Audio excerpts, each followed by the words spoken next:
Wait, don't go live yet. Don't go live yet. Reach for whatever you need. Welcome everyone to the 132nd episode of the Home Theater Hub. And we actually got a first today. It took us 132 episodes to get 2 tours. Not one, but 2 tours set up for today. We're going to give you back-to-back tours today because you know why? We're not going to be here next week. So that's why. 4th of July coming up. So I'm going to be on vacation. Paul's going to be on vacation, I think. Yeah. I don't think Ike wants to run the show by himself, but you never know. You never know what he's going to do. You never know, man. I might just wake up and just. So look, these guys reached out. Well, actually, I reached out to Jim and Dana reached out and said they'd like to be a guest on the show. So, hey, let's do it first, right? So you guys are going to get 2 tours today, which is phenomenal because that's my favorite part of doing this show is just doing the tours with everyone. So what's up, Ike? How was your week, sir? Good. It's been a busy week, but a fun one, much better than last week. So, well, it's been a good one. Excited, looking forward to the show. For sure. Yeah. How about you, Paul? How was your week, sir? Last we saw you were camping. I was on vacation. I took a couple extra days last week. I'm going to take a couple extra days next week.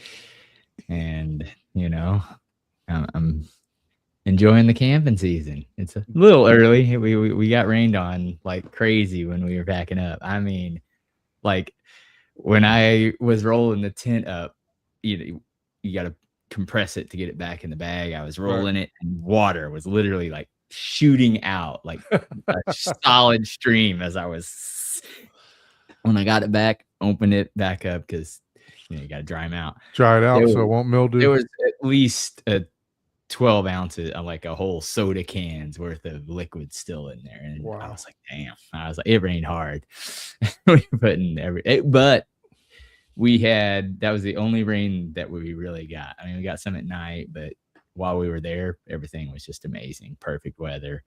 Paddleboarded a couple days, and I was like, oh man, I need to start hitting the weights again. I've been obviously working out again ever since the hernia thing's good, but I haven't been hitting the weights. I've just been doing cardio, and oh my God, my arms and legs are so sore from I paddled all the way across the lake and back, and I was sore for a couple days. I was like, oh man, I'm out of shot. My grip still is sore from, rowing the paddleboard. I was like, geez.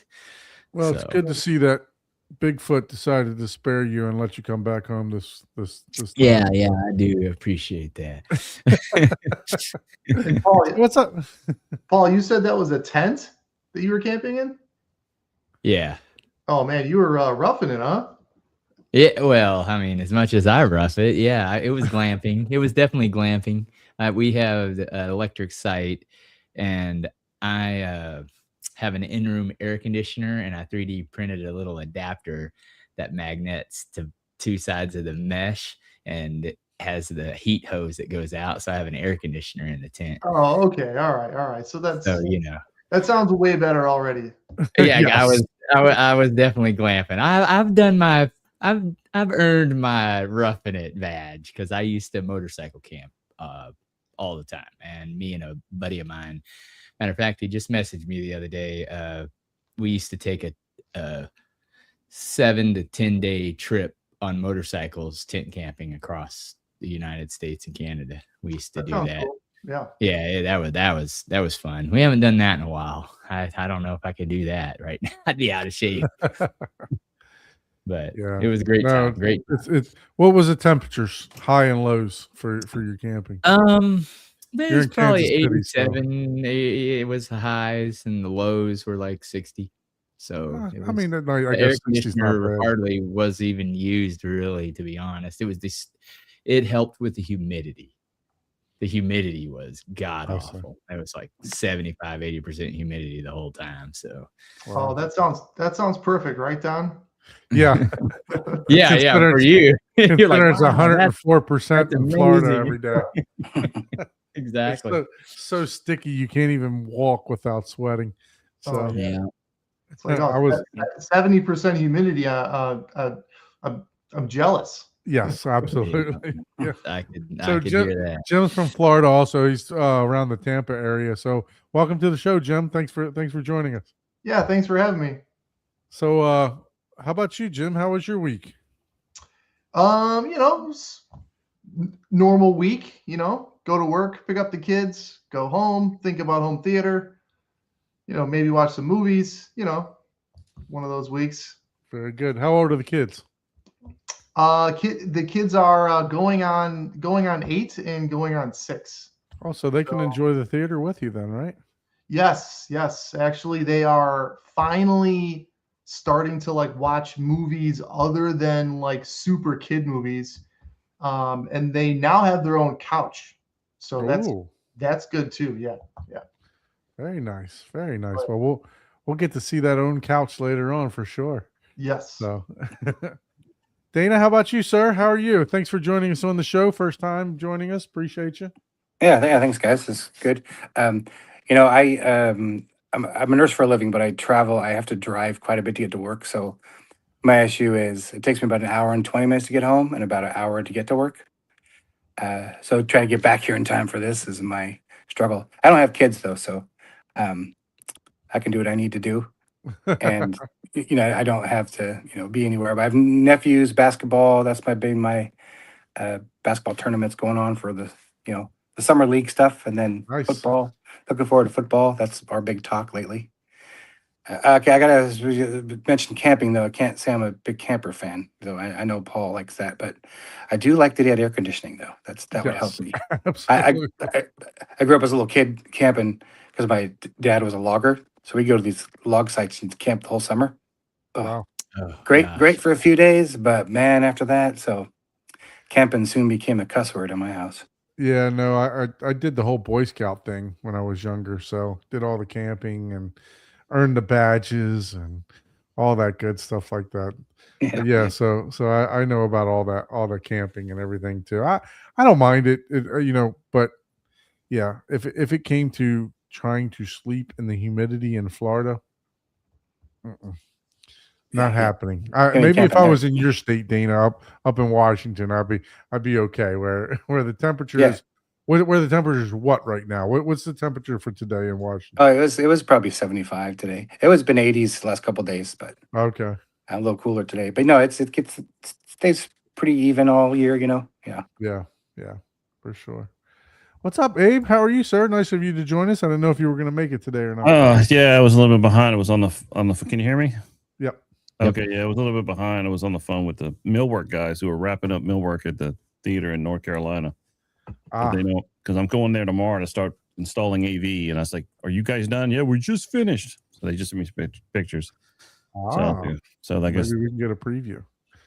Yeah, I'll see if I can upload them. Yeah, they just text them to me. So they knew I was from today, so they waited to the last minute to get everything done. So. We got 2 tours today for a first. First time in Home Theater Hub history, we're going to have 2 tours today. Oh, cool. So looking forward to that. I'm excited about that for sure. So I know we're with having 2 tours, we're gonna peruse through the movie very quickly. So Ike, any movies that you were able to watch this week? I did watch just one, The Dead. John Huston's The Dead. The Dead. Yeah. Any good? Yeah. Really good, actually. 1987. It's an old school classic. And then, I've been watching plenty of soccer with the World Cup going on. Yeah, absolutely. Yeah, I can understand that for sure. Plenty of soccer. Yeah, I told my wife the other day, I'm like soccered out. It's I watched 3 matches and I was soccered out. I was like, my wife's from Brazil, so we gotta watch soccer no matter what. So, or football, football. So, is this the movie you watched? Yes. All right. 94 Rotten Tomatoes, not bad. Amazing. Yeah, it's an amazing classic, man. Really good. Never seen it. Yeah, I'll recommend it. All right, let's move on over to Paul. Paul, I know you were glamping. Did you set that projector up and get some movies in? Actually, we watched a movie. I thought it was Summer Vacation. It was it was a John Candy movie.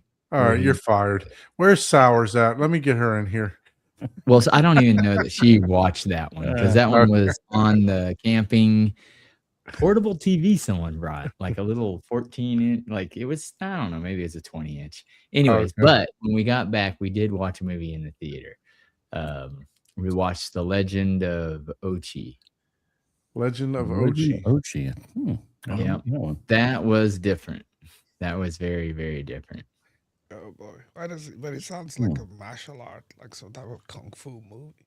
It's Legend of Ochi. I got it right here. Let me pull that it was Summer Vacation. Okay, so it was Summer Vacation, but I was like, man, it's been so long. That's an old movie. So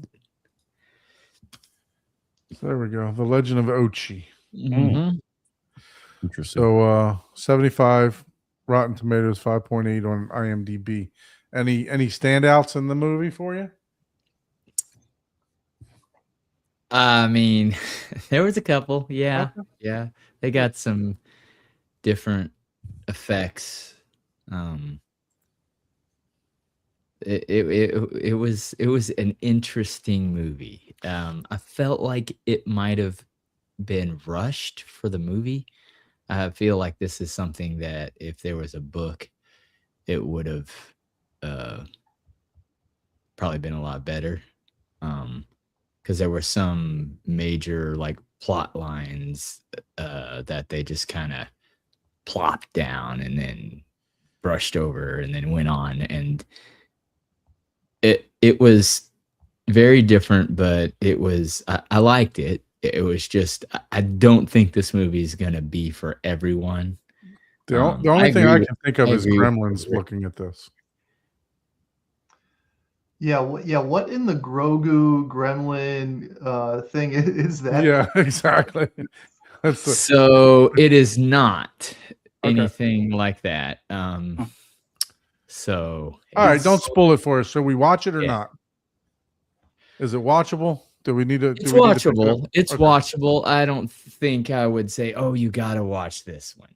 You know what I mean? It's not one of those you must watch. Let me see. All right, so you're saying it's a no.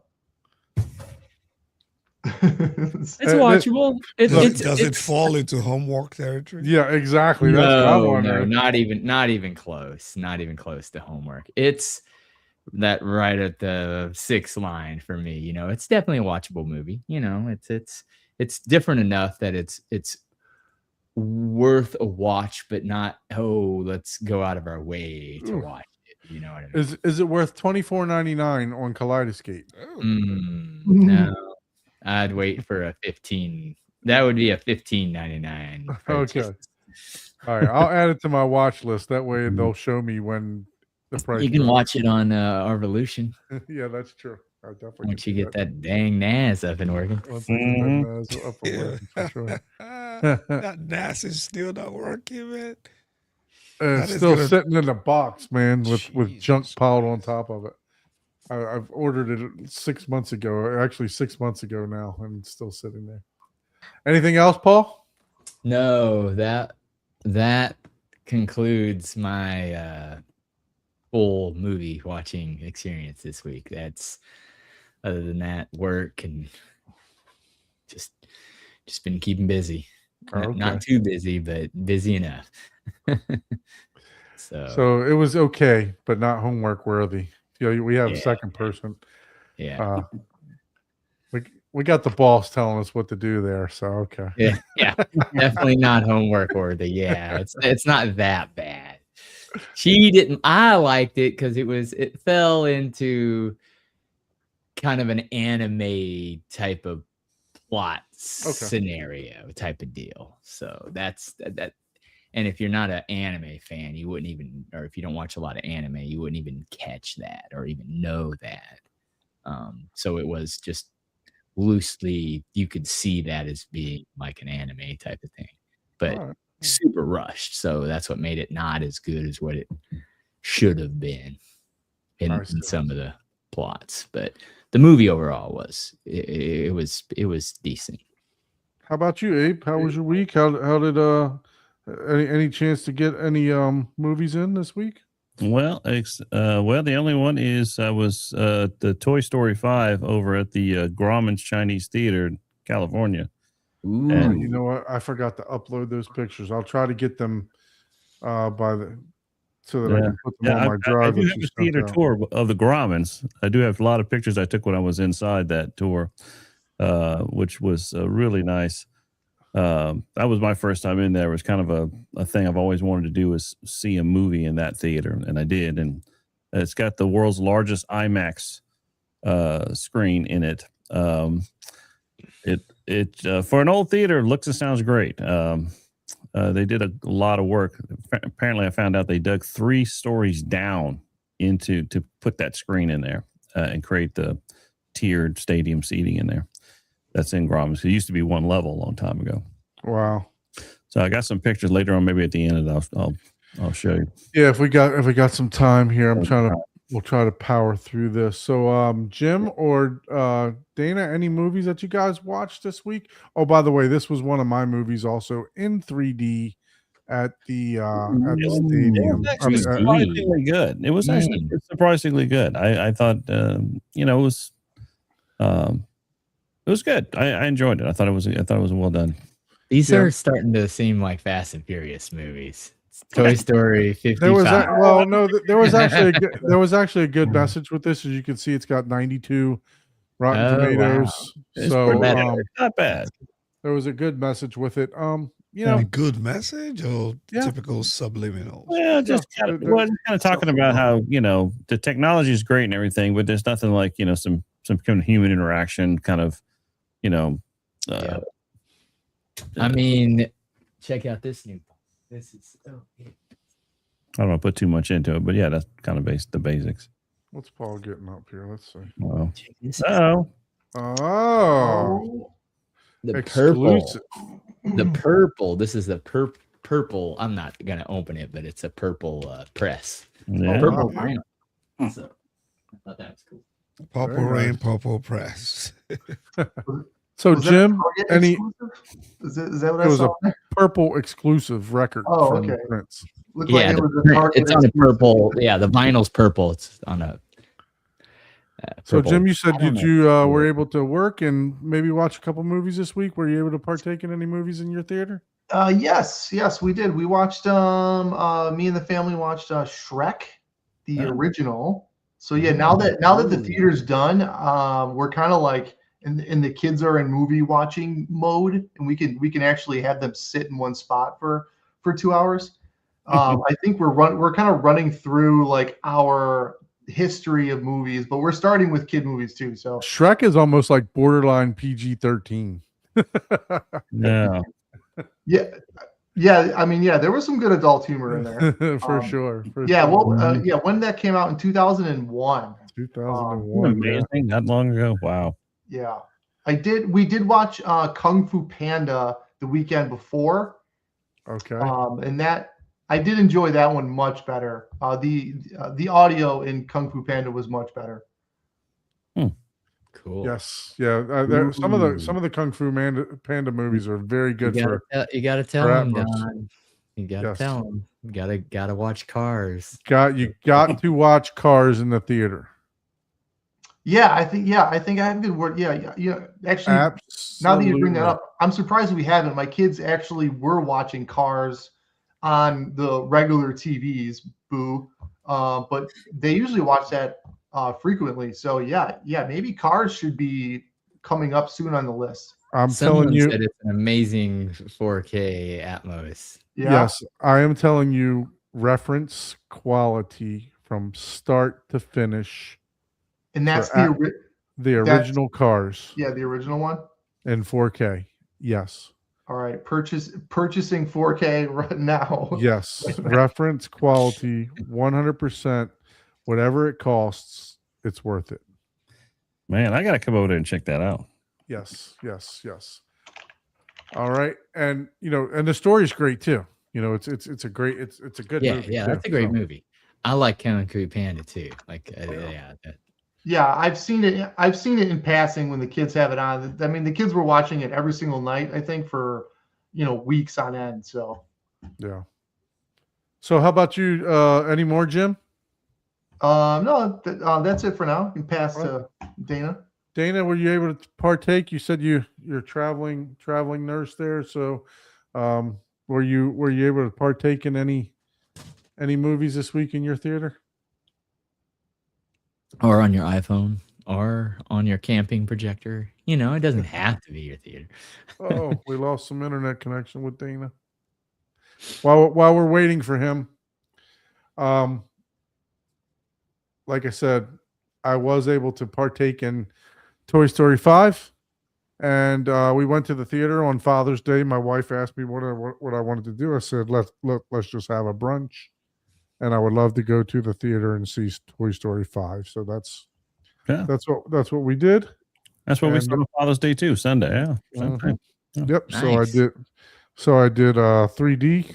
I wanted to do the 4DX, but I thought it might have been a little too much for my son. So to where the seats are moving around and the wind and everything else like that. That'd be a little too much for me.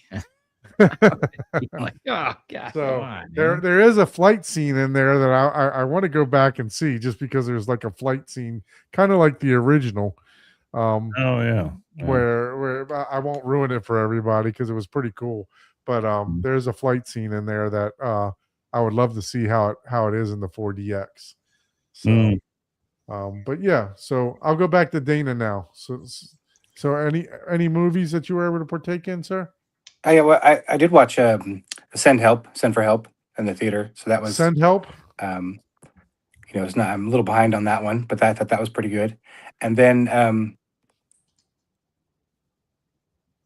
if you guys haven't seen this is one of my top movies of the year. Really? I really enjoyed this movie. I have not seen that one. I just got that one. Gotta put that on my list. Yeah, I really enjoyed it. I went into it watching zero trailers and zero anything, and it was phenomenal. I liked it. I really did. Excellent. And then, sorry, Danny, your camera. We might still have you on audio. Can anything else? No. Okay. All right. So while we're waiting for him to come back, my wife and I, we started watching on Netflix I Will Find You. Now, I'm like the whodunit type of guy, right? I like watching the whodunit things. 8 episodes. We binge watched 6 in one evening. That's how good it was. Dang. That's some serious dedication right there. Yeah. 8 episodes, and we binge watched 6. Wow. So it's really good. I enjoy it. Make sure you go check it out. It is getting I got to the 6th episode, and it's getting a little too twisty turny for me. I mean, there was a ton of twists and turns the whole way, but now it's like, okay, I don't know when are we just going to wrap this up, right? So, but yeah, so it's definitely worth watching. I will say to check that out. I Will Find You on Netflix. Paul, you're gonna have to check it out a different way, I guess. But yeah, definitely check it out. So, what was your other movie, Dana? Oh, my nephew likes I was trying to keep up with the Kung Fu theme here that we started just a second ago. I know that Ike had shared a couple of those ones, but my nephew found one that's called 5 Deadly Venoms. It's one of those old Kung Fu, movies that I don't know if you guys remember. In the late 80s, there was this USA Network Kung Fu Theater. It was after some wrestling where they just played Kung Fu a movie all the time. Yeah. So then I was telling him about it. So he's gotten really into finding these old Kung Fu movies to come over and watch them. So I watched them, and I watched the 5 Deadly Venoms. I remember trying to tell him about it, and it sure isn't the same in my head as it was when I was 11. But I need to go find it. They're still fun. to look He at said those. 5 deadly venoms. I'm gonna. Five So deadly sometimes they venoms. don't hold up, right? You know. Yeah, I just remember thinking, wow, these are so interesting back then.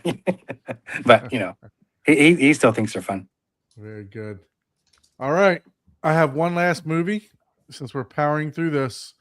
A half hour to get through the introduction and the movie so that we can get to the tours. Ladies and gentlemen, can I get a drum roll? Oh boy! Can I get a wop wop wop wow? Can I get finally something watched the here? Star Wars movie? Oh, wrong button. Come on, man. Somebody behind the scenes help me out here. I don't know. All right. There is an absolute new reference movie for bass Oh. Oh, and Oh boy! picture quality. Oh, The boy. movie that? itself, you got to park your brain at the door. It's almost homework. It's almost homework worthy. No, I need it. For Jim, you guys, we talk about homework. For those that haven't seen the show, and we're talking about homework, it's about movies that are really bad that we force ourselves to watch. And we're not talking about like oh, C movies that are so bad they're funny, where Right. you can see like the hand on a puppet, or Yeah. no, we're just talking bad movies, Bad, where all you're of just bad, like, bad. So it's almost homework worthy, but it is the best bass movie that I have watched this year by far.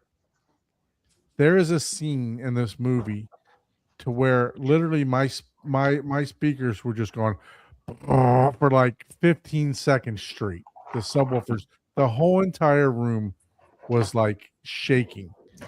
And the picture quality is, I'm telling you, it is phenomenal. It is razor sharp, crystal clear. The PQ in this movie is unbelievable. It topped Bad Boys from the other day when I saw Bad Boys in 8K. It was that good. wow. So, without further ado, let me share it here. You've got to pick this up. It's a I'm getting must. ready. It's I'm a getting ready. must if you have subwoofers. It is an absolute must. You have to have quality subwoofers for this. I'm telling you. quality subwoofers. Speed Racer. Oh, I'm telling you guys, the best bass hands down throughout the entire year, or maybe even last year that I've watched a movie. Jesus Christ! Did you like just reconnect some of your subwoofers, or like? No. is there another Speed Racer, like a newer This one? is a I feel remake. like there's So an old one. so what There's happened? A newer This- one, right? No, they just released this in 4K, is what happened. They re-released it in 4K, and the picture quality is phenomenal. I am telling you guys, you've got to check this out. So it's really, really good. I took a bunch of pictures, but since we're kind of time constrained and I want to give these guys their time today, I mean, I would go through some of them, but let's see. See if I can get this. Man, I wasn't. I mean, planning to just the colors alone in this. Let's see if we can get the camera to focus. buy- I wasn't planning Yeah, I to buy did a hear this bunch of movie had movies. some really exotic colors in it. Pretty neat. Spectral highlights. Yeah. So that's just, just the colors alone are just popping everywhere from this. Let's see if I can find another one. Colors are shouting at. Yeah, I it's, I immediately want to know what Shane Lee would rate it. so there's not. I'll be honest with you. There's not a lot of Atmos. There's plenty of bed layer and bass. Plenty of bed layer and bass. It's a pretty static mix for Atmos, but I'm telling you, I've not heard anything better for bass. If you want to showcase your theater, your subwoofers. Hmm. You gotta watch it. You gotta watch it. So, Okay.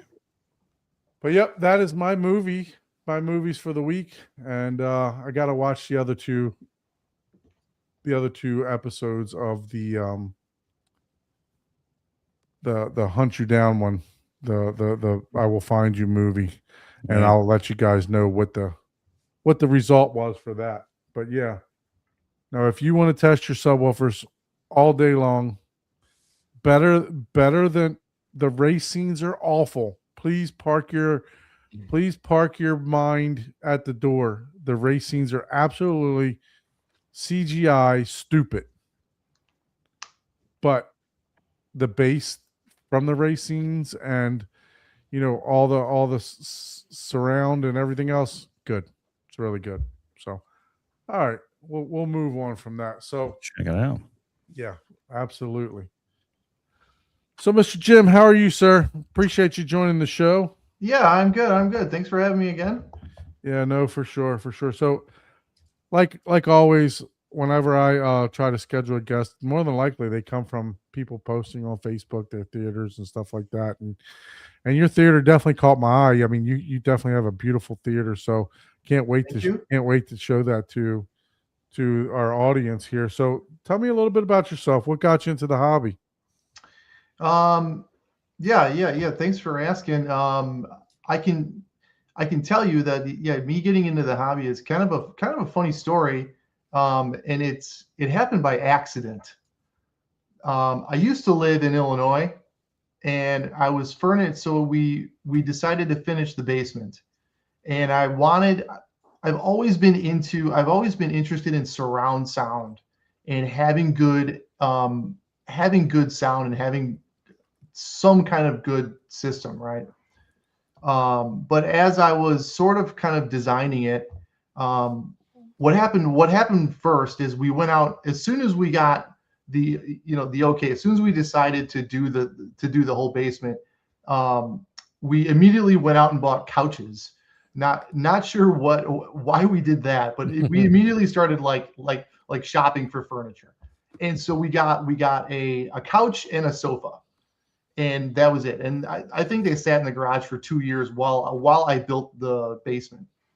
But the story goes is I had a space that I had set up that was going to be kind of a media room, right? It was going to be the couch, maybe in like an L kind of shape, and a TV, and then speakers, and I was definitely going to do a surround sound system, but I wasn't thinking how I think now for any of that.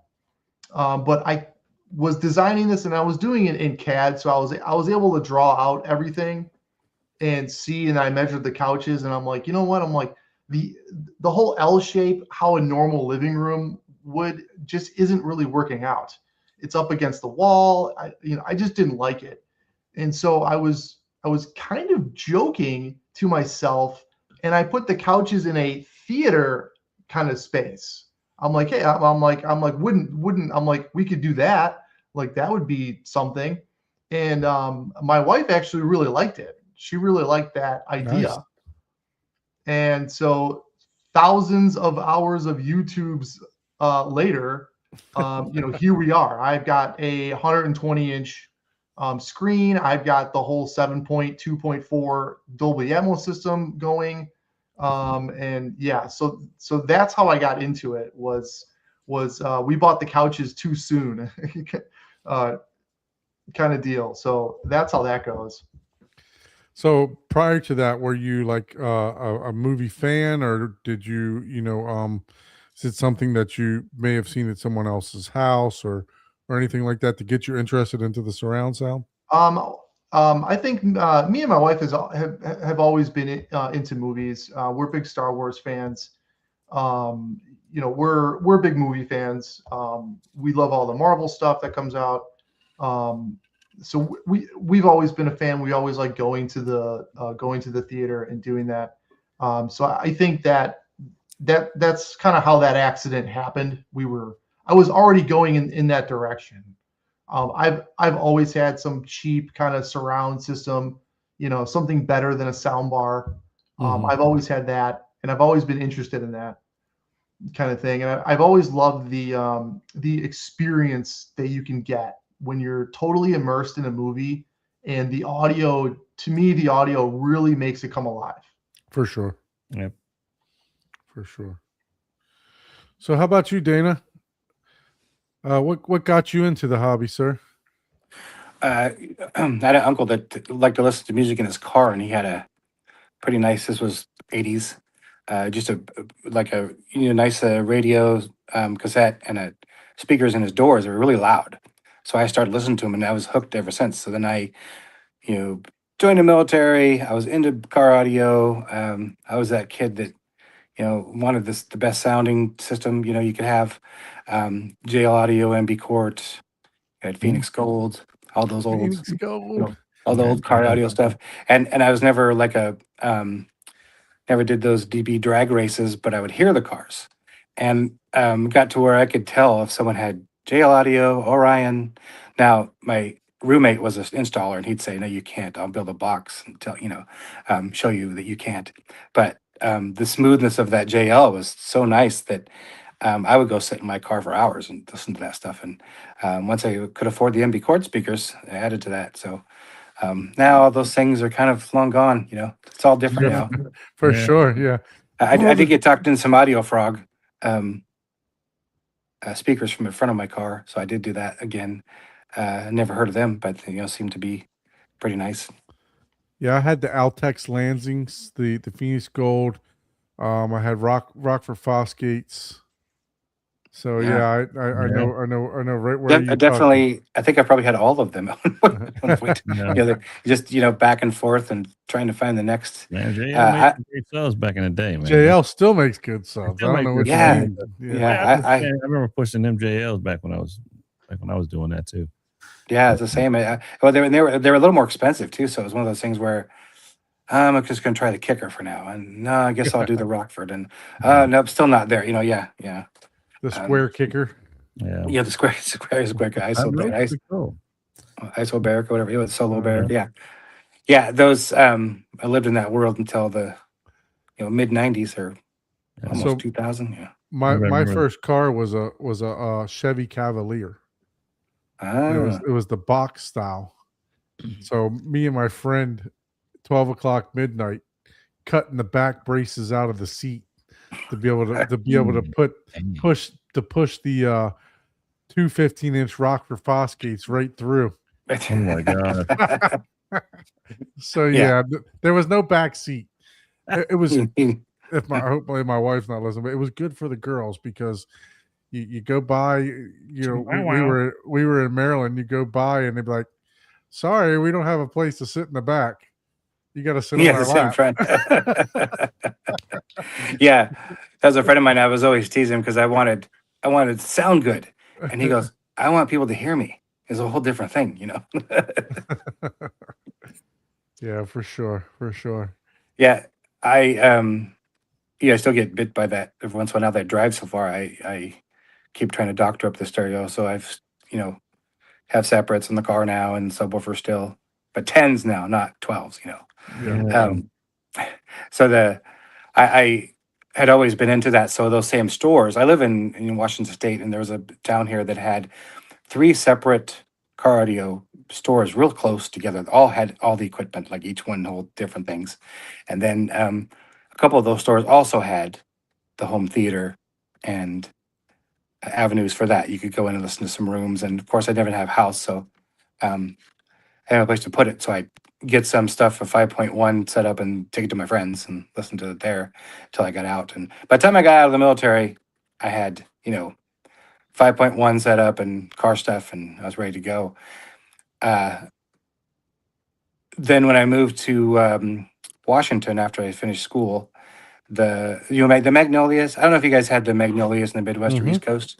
I know they got bought out by Best Buy.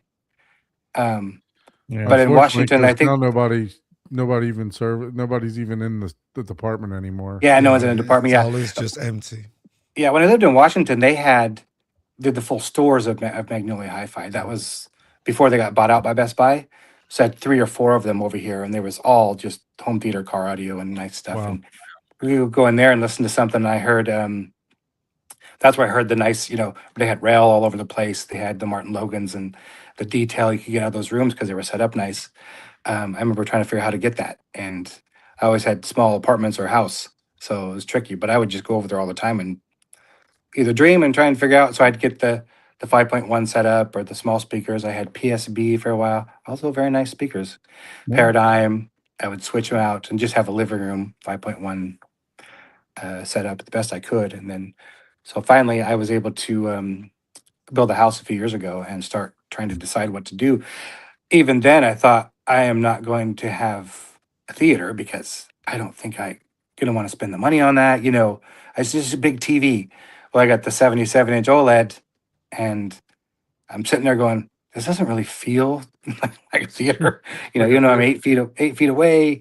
I met a fellow who lives up here by me. He actually has some videos online. He's I guess it's a theater design company. I mean, he's pretty good. He's got some stuff in there. He doesn't post much, but I went to his place and he had a real nice demo with the big screen, and ended up buying his projector. So that's how I started with the whole projector thing. Because I thought, nah, I'm not going to do that. I did build a room 15 by 18, preparing myself for things. But good size room. Mm-hmm. Yeah, I didn't know if I would ever. What I would do next. I even had the wires run and I had that stuff. But yeah, it's definitely been a journey, and it's lots of fun. Yeah. We all got. I think we all got sucked in because I know, like Jim, you talked about hours and hours of YouTube videos. I mean, oh yeah, gosh, man, I can remember being up. So my friend, he started the coming on the podcast with us. Gene, we would be up at 2 and 3 in the morning talking about, audio, and Paul and myself and Ike, we would be on the after show of the Daily Hi-Fi till freaking 3 and 4 in the morning. Just the bug grabs you, man, and it's like you can't consume enough information, right? You're watching video after video and reading it just as much as you can. So it's well, that's right. One of the most torture things to me was I would go listen to try and figure out sound. I want good sound. But yet you listen to a 2-channel or some speakers that sounded good with music, and they didn't sound good with the movies. So Magnolia had that split up well. They'd have like M&K, which sound great for movies.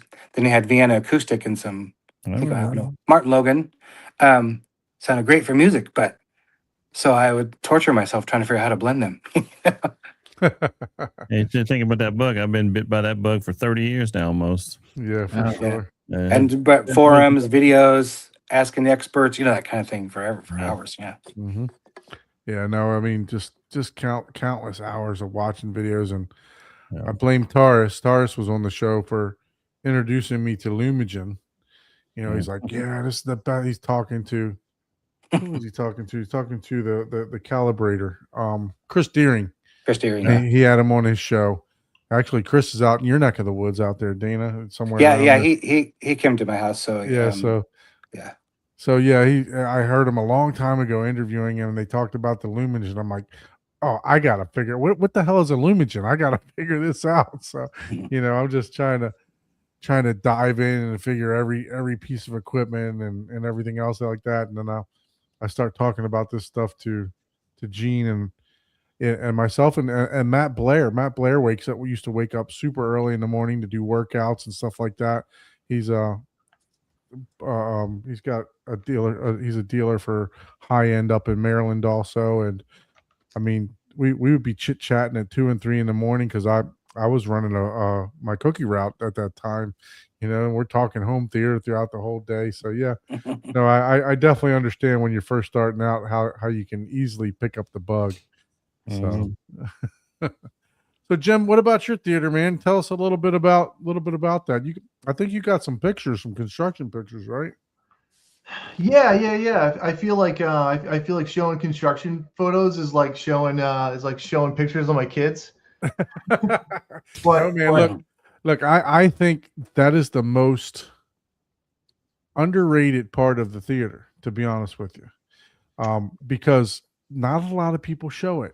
Not a lot of people show okay, how did I isolate this subwoofer? Or how did I isolate this wall, right? Or what did I do to help soundproof this? And I think that is just as vital, or if not more vital, than your final product, right? So I always love showing builds. If somebody's halfway through, if you're halfway through your theater and you'd like to be a guest on the show, I'm going to segue here. If you'd like to be a guest on the show, shoot us an email to hometheaterhublive@gmail.com. We'd love to see your build process. We'd love to track it along the way. I think we might get some of that with Abe and his new client over here that's in the chat with us, right? We maybe we can get some of that build process also when he's building his theater there. So yeah, that would be cool. Mr. Macroprosy, yeah. So he's been on the show a couple times too. So, but yeah, no. By all means, I can have a great time looking at your construction pictures because I'm sure I'll have plenty of questions. Yeah, especially for me because I did all of the work in my new theater. I did all of the work myself.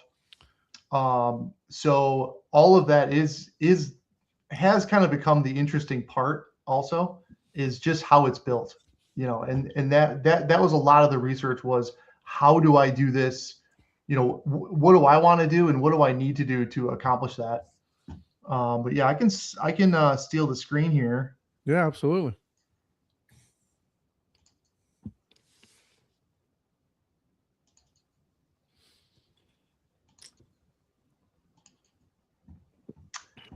All right. Well, I'm gonna show you this anyways, because why? Because why not? So this was the original theater, and maybe you guys saw that. I actually built this. About 4 years ago, maybe 5 years ago. This was done. This was one of the original pictures. And I do have to give myself a plug here. You can see all the acoustic panels on the wall. Mm-hmm. I made those. Oh, nice. Those do not. I don't think those exist. But you can see the thickness. So I wanted this hex panel design and that whole look of it. So I actually ended up making those by hand, and I do sell those on my Etsy page. There you go. Plug away, man. Plug away. So yeah, the Etsy page is JDS Acoustic House.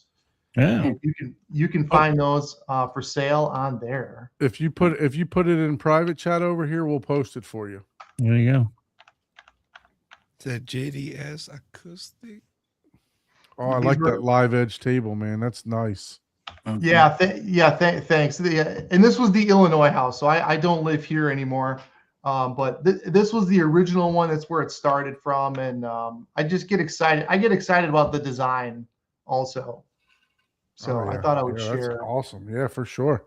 These are live edge bar in the back too. That's nice. Yeah. Yep, the electric panel is nice and shown there. That got covered later. So, all right, but onto the new one. So before you dive into that, tell us a little bit. What's the dimensions of the room? So yeah, the room dimensions. I actually was going to show that. I can show that here. Oh, there we go.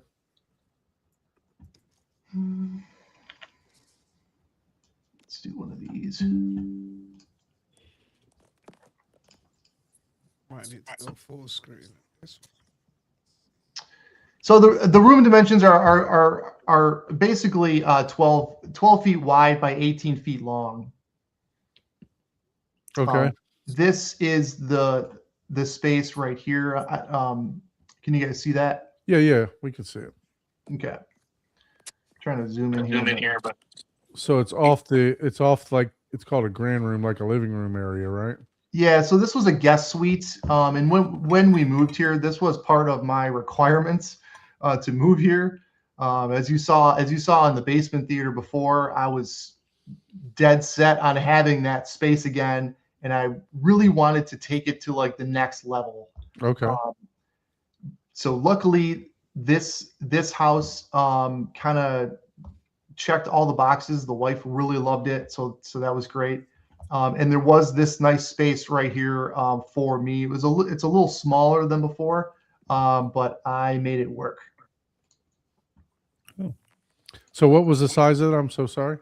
12 by 18 is the finished size. Okay. Whoa.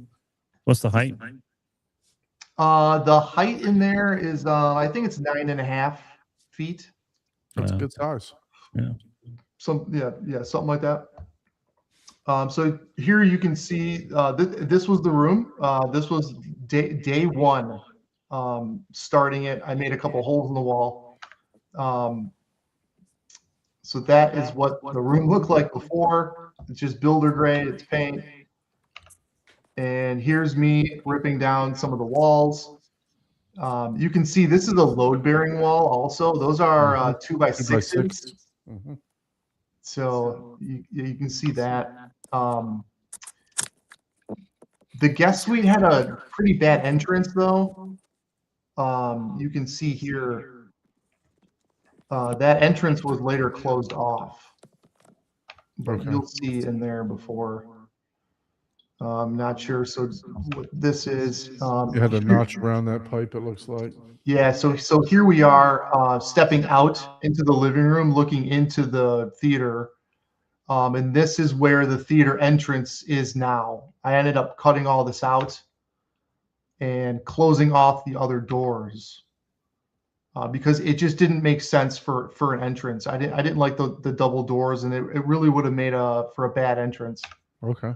So you can see here I've got a nice header in there. And that is the new entrance. So you tackled the load-bearing wall, huh? Oh yeah, yep. Yeah, definitely did it to specs. There's more jack studs in there now. Some of those are missing, but there's plenty of there's plenty header there and jack studs there. Now is that door in the front of the theater or in the rear of the theater? So that is the back of the theater. Okay. So as you walk in, you're walking right into the back of the theater. Very nice. And I did decide, so part of the theater build was to also build a whole media wall, the whole stone thing, and I put bookcases there. You guys will see the secret in a moment. But did bookcases and did the whole wall for that, for a TV and for the whole living room setup. And I really wanted really good soundproofing, so I did an additional wall, and I did use the hush frames. You can see, I think one of them right there. I ended up using hush frames and attached this whole new wall to the hush frames, so that whole false wall is decoupled very from nice. the space. There's a better look of it there. So that entire wall was decoupled, other than the floor. Some of these photos, I don't know why I took them, but here you can see the stage starting to take effect, and then there. So that's where the entrance was before, off to the right, and it's now walled off. Okay. We're starting to take shape here. This is probably now we're probably getting into like month 6 at this point. This is like 6 months of work here for that. But the riser is taking shape. I've got my server rack is in there. There is the entrance, and you can see the kitchen. Okay, very nice. And we're taking shape here. You can see my projector hush box up there. Projector box up there, very nice. Now, did you have to reroute any AC ductwork or anything like that? You can see in the top left, I did. I left what was there. Mm-hmm. I probably should have done a little more than that, but I kept the return and I kept the 2 supplies that were in the room. I felt that was going to be enough. Now I see in the hush box that you also have some kind of exhaust in there, also, right? Yeah. So is that exhaust or is that providing for cooling? That is that's exhaust for the projector heat. Okay. This way I can close off and make that a complete hush box if I want to, and then I've got that running to the server room, and I can hook up a fan and have air being pulled out of there, so all the heat can get pulled out, and then that goes back into the return supply. Very nice. Is what that is for, which I'm not currently using at the moment, but that's a future upgrade. So we can see all the rock wall is going in now. All the insulation things are taking shape. I'm starting to frame out for the tray ceiling, which was horrific, by the way. It was not. So you pulled all your wires and all that stuff like that? Yep. Did all that. And I decided at the last minute, I decided that the decoupled wall wasn't enough. I was scared that not decoupling the wall inside the theater was going to cause some of the house frame to shake, because the kids' bedrooms are upstairs. So at the last minute, I decided to use hush frames on the inside as well, which really made it not cool for work, because then I have to. So then I have these hush frames going everywhere, and doing that around the tray ceiling was just problematic and not cool. I like that LED that you put in there. That's pretty nice. Yeah, that was another thing that I really, really wanted to go in there, and it was a lot of hard work, because I'm doing hush frames, I'm doing 2 layers of drywall, 5/8 drywall, and then trying to get this channel in there. It was like, it's like, how can I make it any harder? It's like, because you can if you're Don, just like me. Yeah. So I get crap all the time because my theater took me 5 years to build, and I'm still not done. Oh wow! So yeah, I'm like you. I did everything myself. So yeah. This part was actually kind of easy. The ceiling, it was like, oh, okay, it's just a flat surface. Like, oh, this is easy now. But you can see all the hush frames I put in there. So everything is decoupled, and then on furring strips. This was some of the designing I did for the Hover Easy that I have. Oh, there we go. Yep, that was another definite happening. So you definitely got to buy Speed Racer now. Mm-hmm. Yeah. Yeah, look at it. It's coming together now. We're getting exciting. Oh, got some carpet there. Carpet is in now. Yeah. Wow. I like the carpet. Did you do the carpet yourself too? No, that was, I wasn't doing that. Okay. Yeah. Most people don't do the carpet themselves. Yeah. Well, installation is free. So it's like, if you buy the carpet, right, it's the installation is kind of free anyway. So I didn't think that was a you think it's free. It's baked into the cake, but whatever. Yeah. I know. I'm just telling myself that it was free. So here the server rack is inside the wall. Oh, look at me. I'm designing speakers, subwoofers now. Look at that. Check that out. Yeah. I got the whole program downloaded, and what is that speaker box program? I can't think of it, but yeah, I downloaded that, made sure I was doing all this correctly. So there's that. I did I built the boxes myself. Ooh. Wow. That's the full Marty. Yep, that's a full Marty with the brand new Dayton 18s. The Ultimax 2. Yeah, the Ultimax 2, but it was like brand new. Like they just came out with a new one. Right. This was like what, like a year ago or something. Mm-hmm.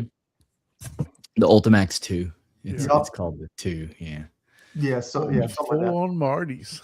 I might have to make a trip to Tampa. Yep. This is me turning everything on, and I think I was playing some music, but you can see some of the Florida power problems because I'm at 110 voltage. So it's still in the green though, but. Here we go. Here's the Hover Easy. The Hover Easy. Yeah. This is what we talked about before, Abe, where the guy used inner tubes and sat the couch on top of this to where. Oh, okay. Yeah, if you guys ever have any questions or anything, this by far is the coolest thing I think I have in the theater. Really? I've never experienced that. It's fun. It is fun. Yeah. Yeah. We have several people in Kansas City that have them. The greatest part is watching people's like faces and like watching them turn around. Like I'll be behind at the bar and playing a demo, and then watching them like turn around being like, what's doing that? and I'm just smiling like the seat is going crazy and stuff. So what are those JBLs? Are they the 12-inch ones? Yes.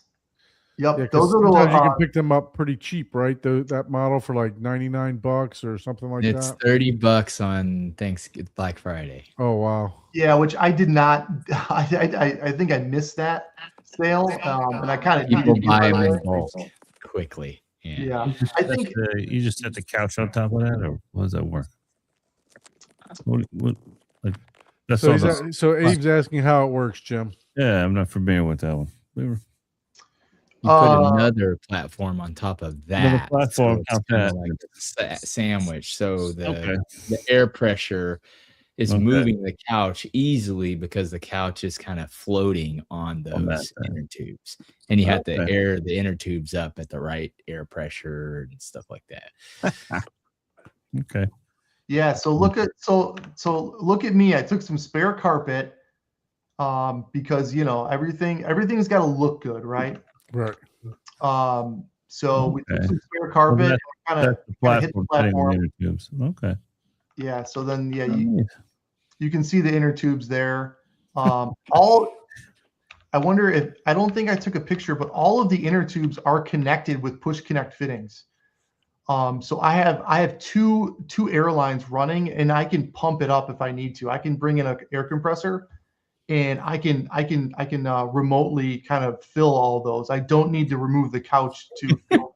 That's cool. You got air shocks in your couch, like raise it up. Hey man, you got a pre-plan, right? You know what? Been doing this for a while. I have never done that. Yeah, that's crazy. Is it? I have to check that. So the one in Kansas City, what's his name? Chirpy. Is it Chirpy that has that one? Yeah. No, Sheldon. Sheldon has it. Sheldon has the Hover Easy. Yeah. And I'm telling you, it's like an amusement ride, man. It's full on. Yeah. Yeah. So here you can see I've connected each, because this is going to be a problem if air comes down. Like I'm not taking the couch off. Like this is going to be a huge deal. So I took the time and bought all the components. So I've got an airline fitting that's off to the side, and I can pump up the back tubes or the front tubes separately. Oh wow, because that's creative. That definitely is creative. Yeah, I feel like I screwed up here a little bit, because the speaker was supposed to be in the center of the platform, but unfortunately, just how everything worked out, it ended up being a little forward. So I needed the tubes to be in the back as well to make it balanced. So, and what are those? Just like 20-inch bicycle tubes? Or yeah, there's something specific. There was supposed to be the FAT, FAT, the fat tubes, but I couldn't find them. But I needed a certain size so that they would fit correctly. Mm-hmm. That was some of this that I was doing. This right here. Okay. That's what that is designing. I'm trying to put those speakers right in the middle of all that and figure out where to cut the holes and everything. So yeah, there we go. Man, that's pretty cool. I like the way that like that Hover Easy. I definitely got to come check that thing out for sure. Yeah, I need to check that out too. That's interesting. I've never seen that. You guys are invited anytime. So come on over. I love showing it off. So come on over. Absolutely. Anytime.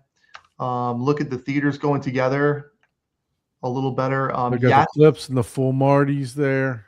Yep. Yes, that center channel is too high. Yes, I know that. I do plan on getting another left-right tower and putting that in the middle of that. Okay. So that's There you kind of. go. So Yeah, what's under there? I'm covering that let me see if I have a thing of that. The server rack, here it is. You can see that platform. That's what this is. The server rack is like 9 inches above the floor. And to roll it out, I need to roll it out to get back there. This did not work out how I planned. But it is what it is. So the server rack, I have this big platform to roll the server rack onto.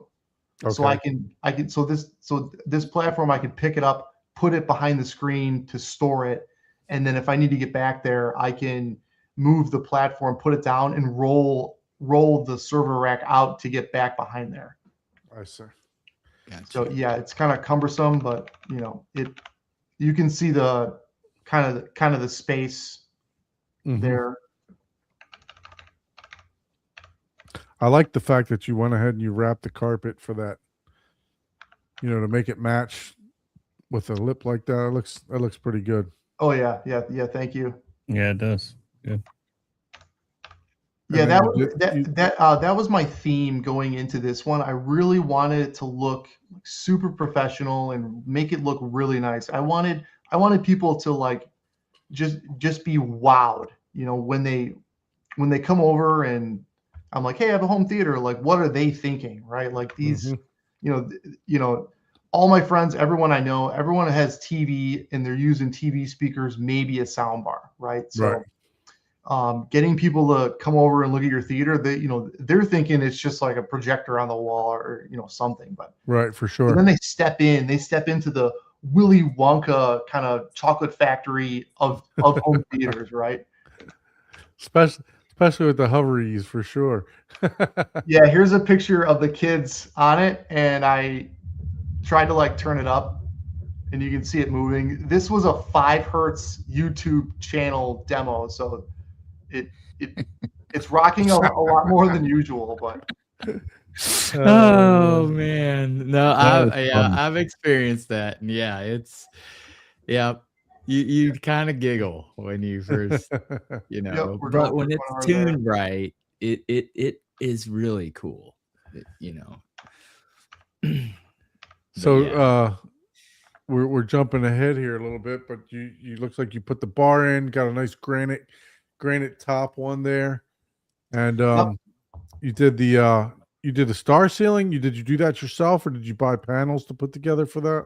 Yes. Wow, what an adventure that was. But that took me a month to install. I did everything myself. On the previous theater, I purchased it. So I purchased 2 4x8 panels, and then installed the panels myself. For the last theater, but it was expensive. It was like $3,300 for just that 8x8 space. Going into this theater, I loved the star ceiling and I wanted to make it bigger, better, greater. And so this is a 10x12 space for the stars here. And I DIY'd everything. Do you have pictures of the DIY? Because I need to see that. I do, but not in this collection. Not in that collection. You'll have to share that with me. And you did the slatted walls in the back. I like that with the blue lights in the back, the LEDs in the back too. Yep. That was very nice. Yeah, that looks great. That was a style that I wanted to do. I wanted to make sure something was there.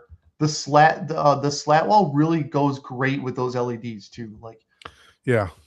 If you're doing a slat wall anywhere, I feel like it needs LEDs like that. For sure. Now it's sometimes people will make them different heights too. One will start at the bottom and the other one will start from the top. That was the next rows. That was the original plan. But so you did the sconces and all that stuff too. Oh, is this an entranceway? Yeah. So here we can show you the entrance. So there is there's the media wall that I did. which is another project all in itself. But here is the entrance to the theater. Oh wow. Sweet. And all, Oh boy. Very creative. I like it. Yeah. thank you. Oh, excellent. Very, very creative. Loving that. I'm loving that for sure. Hey man, great job. You did. What about the door there? So did you? It looked like a super thick door. What did you do? Anything special for the door? Well, yeah, it's I built all of that out of 3/4 maple plywood. But yeah, I did the whole bookcase. I did all of that myself. But my wife wanted it to be 12 inches deep because we plan on storing stuff in here and everything. But so she wanted it to be really deep, which was a challenge to also get an out-swinging secret bookcase door. So that was a challenge. How far did you have to taper the inside portion of that in to make it not rub when you're or what kind of hinges did you use for that? It's on a pivot hinge, so on the bottom and on the top left of it, there's like a bolt. There's a cylinder and a bearing. It's actually riding on a bearing. It's kind of an offset pivot hinge, something like that. Yeah, something like that. But I actually designed the whole thing in 3D. So I could get the right spacing for the pivot and make sure the door was going to work out correctly. And you built that whole thing and everything. Yes. In hardware. Hey, great job. Wow. Yeah. Thank you. Yeah, this was another must-have. You can also see my little contraption for the book pull. Yep, for the book pull. That worked out pretty well. Probably should paint that part, but you should patent that. Yeah, this was the piece up here was kind of hard to find. Also, I had to Amazon that for a while because I needed it to pull and then pull down. Everything else wanted it to like go in, like it was reverse. So this was the reverse way of how they normally sell them. Yeah, I'm definitely reaching out to you about that is great about my windows now because yeah, I think he might have some solutions there. For sure. Yeah, that is too cool, man. That That right cool. there probably I did come over. It's like I did a theater a long time ago where the client wanted the hidden bookcase and you know we ended up outsourcing it. We found a company that did it and but I was always curious about it. It turned out great, but I'm amazed. That's just incredible. But I'd be like, where are you taking me? You know? Yeah, or you're like, well, this is a pretty cool theater, I guess. And then you open the bookcase. You're That's like, cool. what? For sure. No. Thank you. That actually happened too. We had some friends over and I was literally like just done with it and I was just about to post it on Facebook and everything. But we had some friends over and they had no idea I was building this. They had no idea. So they're over, we're having some drinks and this was for the Kentucky Derby. This was for the Derby. We're having people over for the Derby. They had no idea that this was here. And so the Derby was about to start and I'm like, all right, guys, hey, I got a bigger screen to watch this on. Let's go watch it. And they're like, oh, where's that? And sure enough, I walk over there, pull the door, and everyone was like, what the heck? Like, what is going on? And then, you know. Oh, he's taking us to his red room. No. Oh, man. No, that's fantastic, man. I love it. Watching everyone's faces and their reaction was the highlight of my life. It's strong enough that you can pull it too, right? Like kind of like a door handle to get it to move, you know. So it's you know, with the bookcase itself, it's kind of like a handle that you can pull out too. It looks like so. Yeah, I felt like that was kind of janky. I did at first because I just kind of put it on. I put that book is a it's not a book. It's actual it's like a container. It's like a wooden container. Mm-hmm. That's why I used it. So it's supposed to be like a fake book, right? But it's all wood, so I was able to screw in there. And I just put a hinge out in front, and then attach the cable to it. So that book is kind of floppy, but it has a good feel to it though. When you pull the book, it's got a good like secret latch like feel to it, which I was happy about. That's cool. And is it like normal door latch, or how does it close? What side does it the pin go in, or to keep it latched? Yeah, so you can see that it's on a cable, and that is it's kind of like a it's kind of like a door, because that the part up there is angled like a door would be, and then right here you can see where I have a hole in a strike plate. Okay, so that's where it latches into. Okay. Yeah, I probably should paint that better also. That's freaking cool, man. That is awesome. So talk to us about some of the equipment that you got in there. So what are you running for projector? Yeah, so I'm running, actually let's wait to do that till you do the actual tour. Do you want to go ahead and grab your phone and we can go ahead and do the actual tour? So Magic asked, what LED strips did you use for your ceiling? Do you know off the top of your head? Yeah, they're the Govee Pros. I'm using Govee LEDs everywhere. Just because it's easier to control.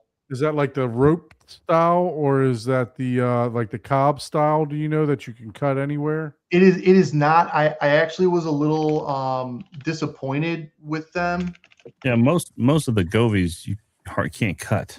Yeah, you can cut a lot of them. Well, they're limited on how you cut them though. You have to cut them in specific. You have to cut them between the chips because they control a segment at a time.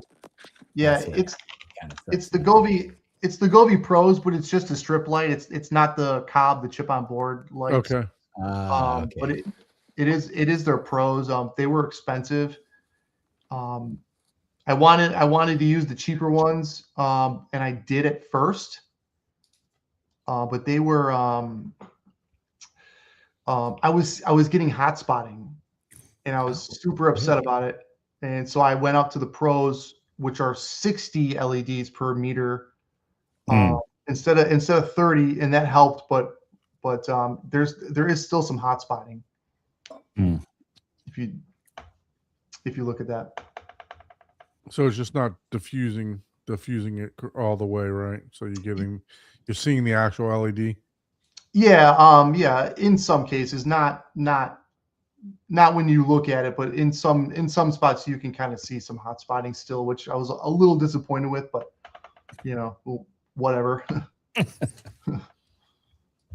Well, that looks good though. So Tony says everyone starts with Cliff, and I'm wondering if we really should move past that. Yeah, I mean, Clips makes a good speaker. They really do. The only thing I say is, if you like horns, absolutely, this is a great speaker for Paul, you ran Clips for the longest time, right? You were able to get them. Man, you best. I mean, they have really good value. They sell expensive speakers, but they're a mass seller, so you can find 2-year-old $4,000 a piece speakers for like $1,000. You ain't finding that in any other brand. For sure. They have to be like 20 years old. I did upgrade. I did upgrade to the RP line.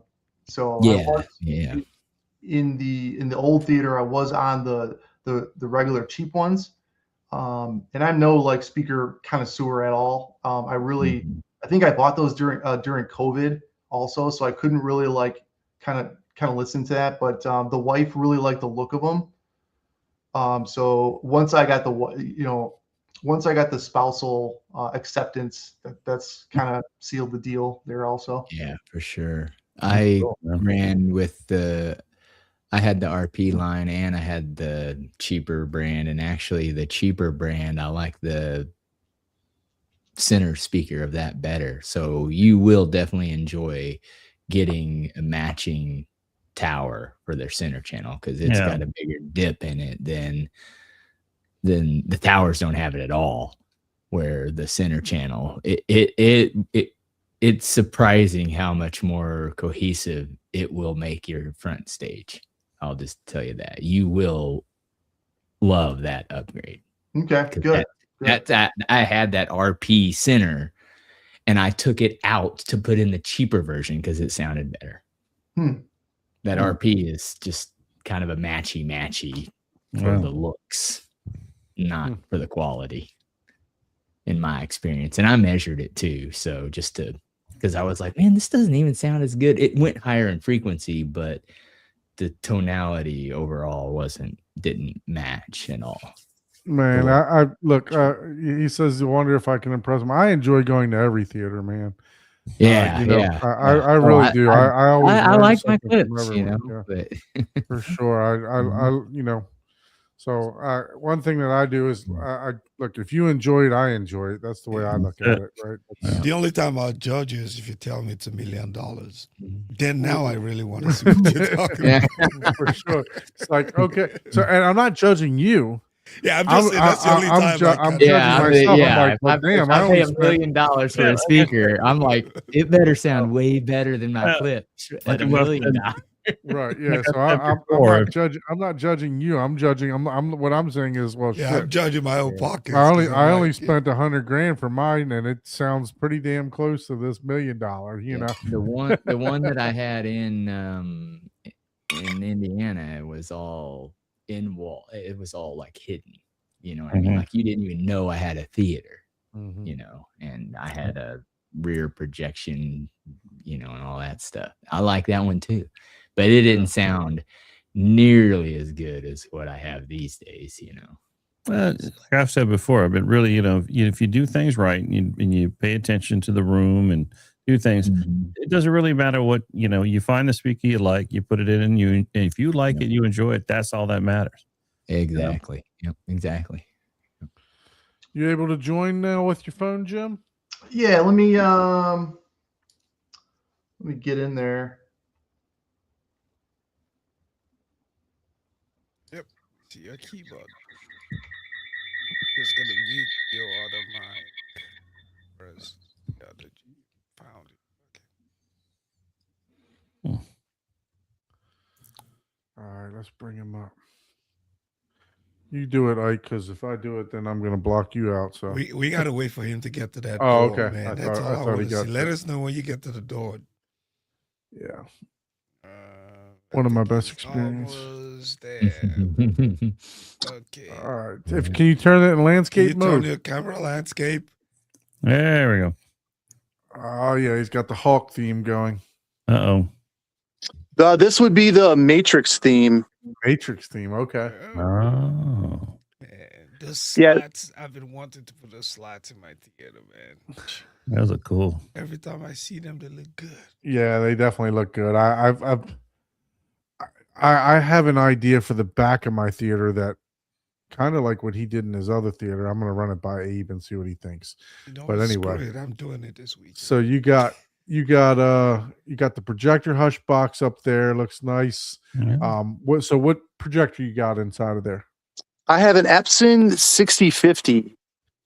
Looks like you and Paul are brothers. Yeah, that's the exact same one I have. Wow. Yeah, what a great little warrior of a projector. It's kind of, I feel like it's kind of aging now, and I would like to upgrade, but for now, I mean I think it works great. Yeah, it does. You can always get it. Well, how many? You really, really need to change the bulb at 3,000 hours on those. Yeah, and it came with an extra bulb, and I think I'm at 1,800 or 1,900 hours right now. Yeah, so you're like half, almost. Yeah, the brightness is crazy. You get used to it, but man, when I changed it, I was like, oh my god! I was measuring in lux, and I think I went from like 12 to like 100. I was like, oh my god. Yeah, man, this is a nice looking theater. So I like it. I like the projector. So what do we got across the front? So you got the clips. You still got the clips across the front? Yeah. I got This was this was another Youth Man thing. I was gonna say you did a Youth Man deal here, huh? Yeah, which I didn't do the struts because I don't think I had the space to, but it was too hard for now. But I put it on hinges, and that actually worked great to put it on hinges. Okay. Interesting. Yeah. So yeah, it worked out. It worked out so well actually putting that in the. What screen is it? The screen is a Seymour Center Stage. Okay. And I did build that in DIY it also myself, and that was another thing that actually worked out really well. So he's got the RP you made the series. frame, and then you got the screen from them and put in your frame. Correct. I made the frame, and I bought the screen material from them. Oh, crazy! Awesome. Yeah, I looked at that too. It's fairly cheap to do it that way. You know, it's like it was less than it was like less than 400 for the material. Yeah. Yeah. Yeah, the frame's usually the most expensive part. Yeah. Man, that's nice though. You did and you made the frame out of wood, or what did you make the frame out of? Yeah, it's wood. And I was talk about being upset. I forgot to put black fabric in or paint it black. And I feel like maybe I rushed it. It looks like I did it out of probably the same maple plywood as I did the cabinets in. Mm-hmm. But yeah, you can see that I kind of shoved some fabric in there. Mm-hmm. Yeah, on the backside. Yep. Yeah, and that was after the fact. I turned everything on, and you can just barely see the frame. And I was like, "Oh my god, I can't believe I just did that." But I was able to like kind of sneak fabric back there on that portion, and I don't see the frame around the edges. I was only seeing it in the middle. Well, Seymour makes a black fabric that you can put across the whole back. Yeah, but they were saying that as long as it's black behind there, that you didn't need that. Okay. And then of course I was thinking about audio too. Like, is this going to be a problem for audio? Yeah, I believe it's 100% acoustic transparent. So the question is, are they RP or RF series for the clips? They're the RP series. RP series. They're the 8000. They're the RP 8000F 2s or something. Very nice, very nice. And you did all the black velvet and everything else yourself around the frame? Yeah, that's fabric. I'm trying to think where the fabric came from. This stage, I was going to do a baffle wall, so I kind of built this whole thing as like a stage. And really, I probably should have not done a wall at all. I should have done a fake wall and fabric the whole wall. But I wanted, you can see the wall here, and I angled the wall. I did that because I thought I was going to want to add wides at one point. Okay. But then as I was doing it, I was like, this isn't going to work. There's too much framing back here to even fit a speaker. And so so the whole thing kind of didn't work out the way I wanted it to. But it looks nice. No, it looks beautiful. So you got the clips in the back, you got the full Martys. What about, and then you got the projectors, the Epson projector. What about equipment, like equipment rack and stuff like that? Yeah, I can show you guys the equipment rack. Let me put my phone down. Let's see if I can. I'm assuming you made the acoustic panels as well. What? Let's go. Oh. Little French cleat action. Yeah. All right, so I don't know if you guys saw that, but I was hiding the door with the acoustic panel was hiding the door, and so now I can push the door open, and then there's the rack. Nice. It's not the prettiest thing, but so you got is that a Denon? Yep, that's a Denon 6500. the Panamax PS5. I got the NX6000D for the subwoofers. I got the Dayton Audio amp is for the that's for the Hover Easy. Okay. And then that's an old Rotel that I bought on Marketplace. That's a 5-channel that's running the Atmos speakers. Mm. And then this banger of an amp, the Outlaw 7700, which is 200 channels times 7, or 200 watts times 7 channels. Very nice. You're running your front stage off of that? Yeah, or I'm your whole running, bed layer, right? Yep. I'm running the whole bed layer off of that. So the Denon's like a pre-pro, basically. Yes. Very nice.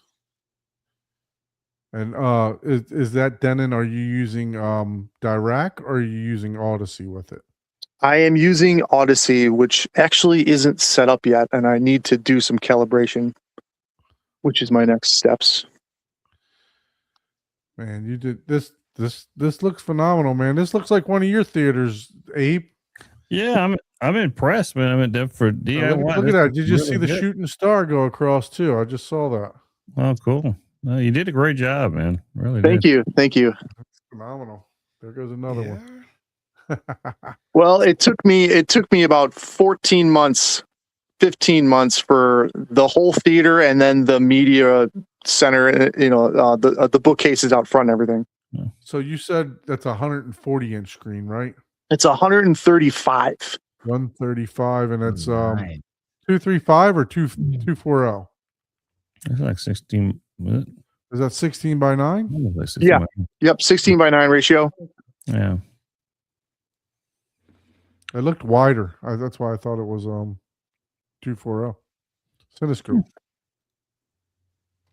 Okay, yeah. Now that I see it straight on, it does look. I think when we were up close, it looked wider. Yeah. Yeah, like that. Looks like it. Yeah. All right. Hey, you did a phenomenal job with that, man. Yeah. You definitely should give yourself a pat on the back. It looks, aesthetically looks beautiful.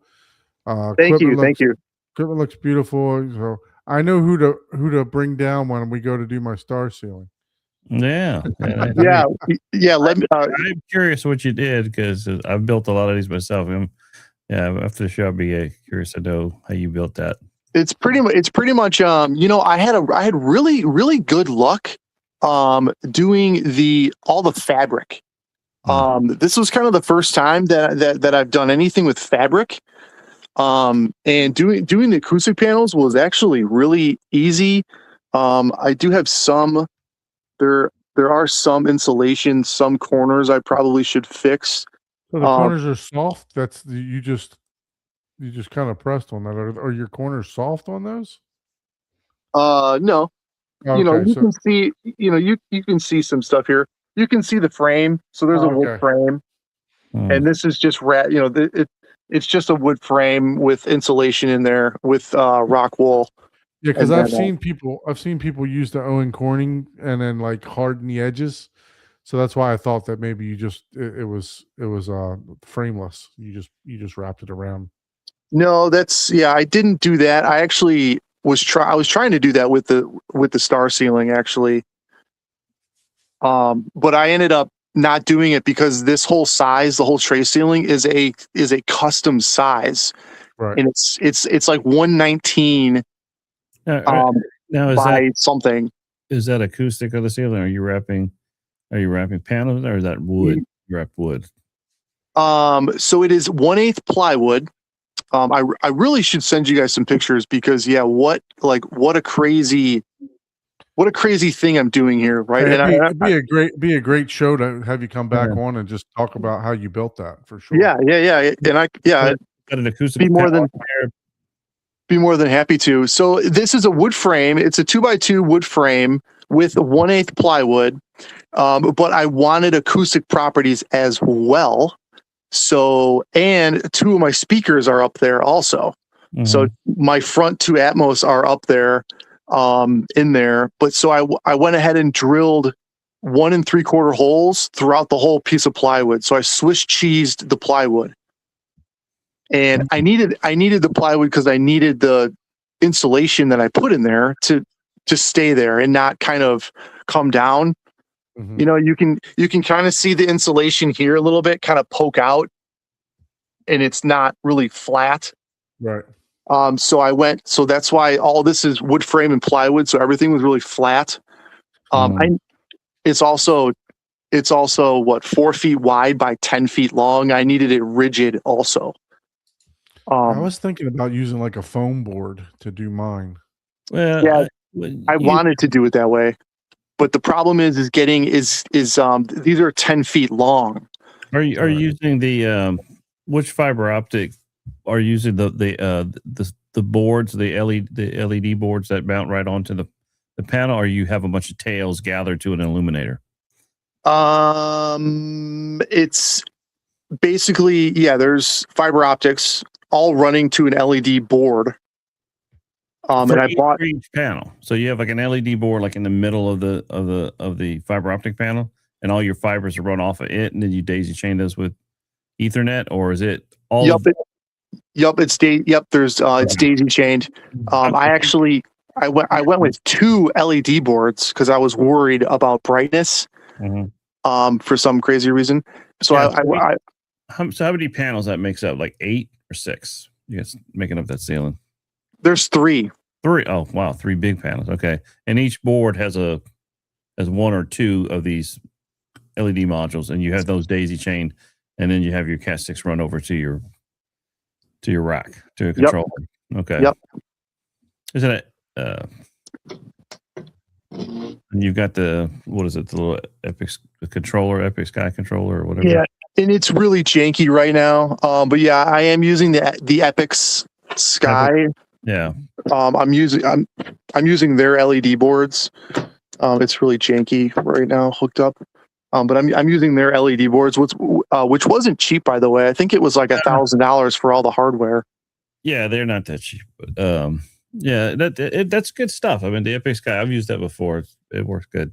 Yeah, I wanted it like I had it before, which was more of a professional kind of setup. So I wanted to use more professional equipment. Mm-hmm. So they supplied all the fibers as well. They did not. I thought that was going to happen, and they did not. So I went ahead and Amazoned some fiber optics, which actually might have worked out better because I got 3 different sizes then, and I got a nice kit. Do you have fun drilling all those holes? Yes, I drilled every single one of them. Yeah, I've done that. It's a pain in the ass. It takes forever. There is 8 to 9 stars per square foot. So what are your Atmos stars speakers? than I do, man? I gave about 300 stars. I think I don't even think I made it to 300. That's great, man. So what are your Atmos speakers? What are you using clips for Atmos also? Yeah, I got the clips, the 5800s. There's one that's kind of hidden, but that one has got a cover on it up there.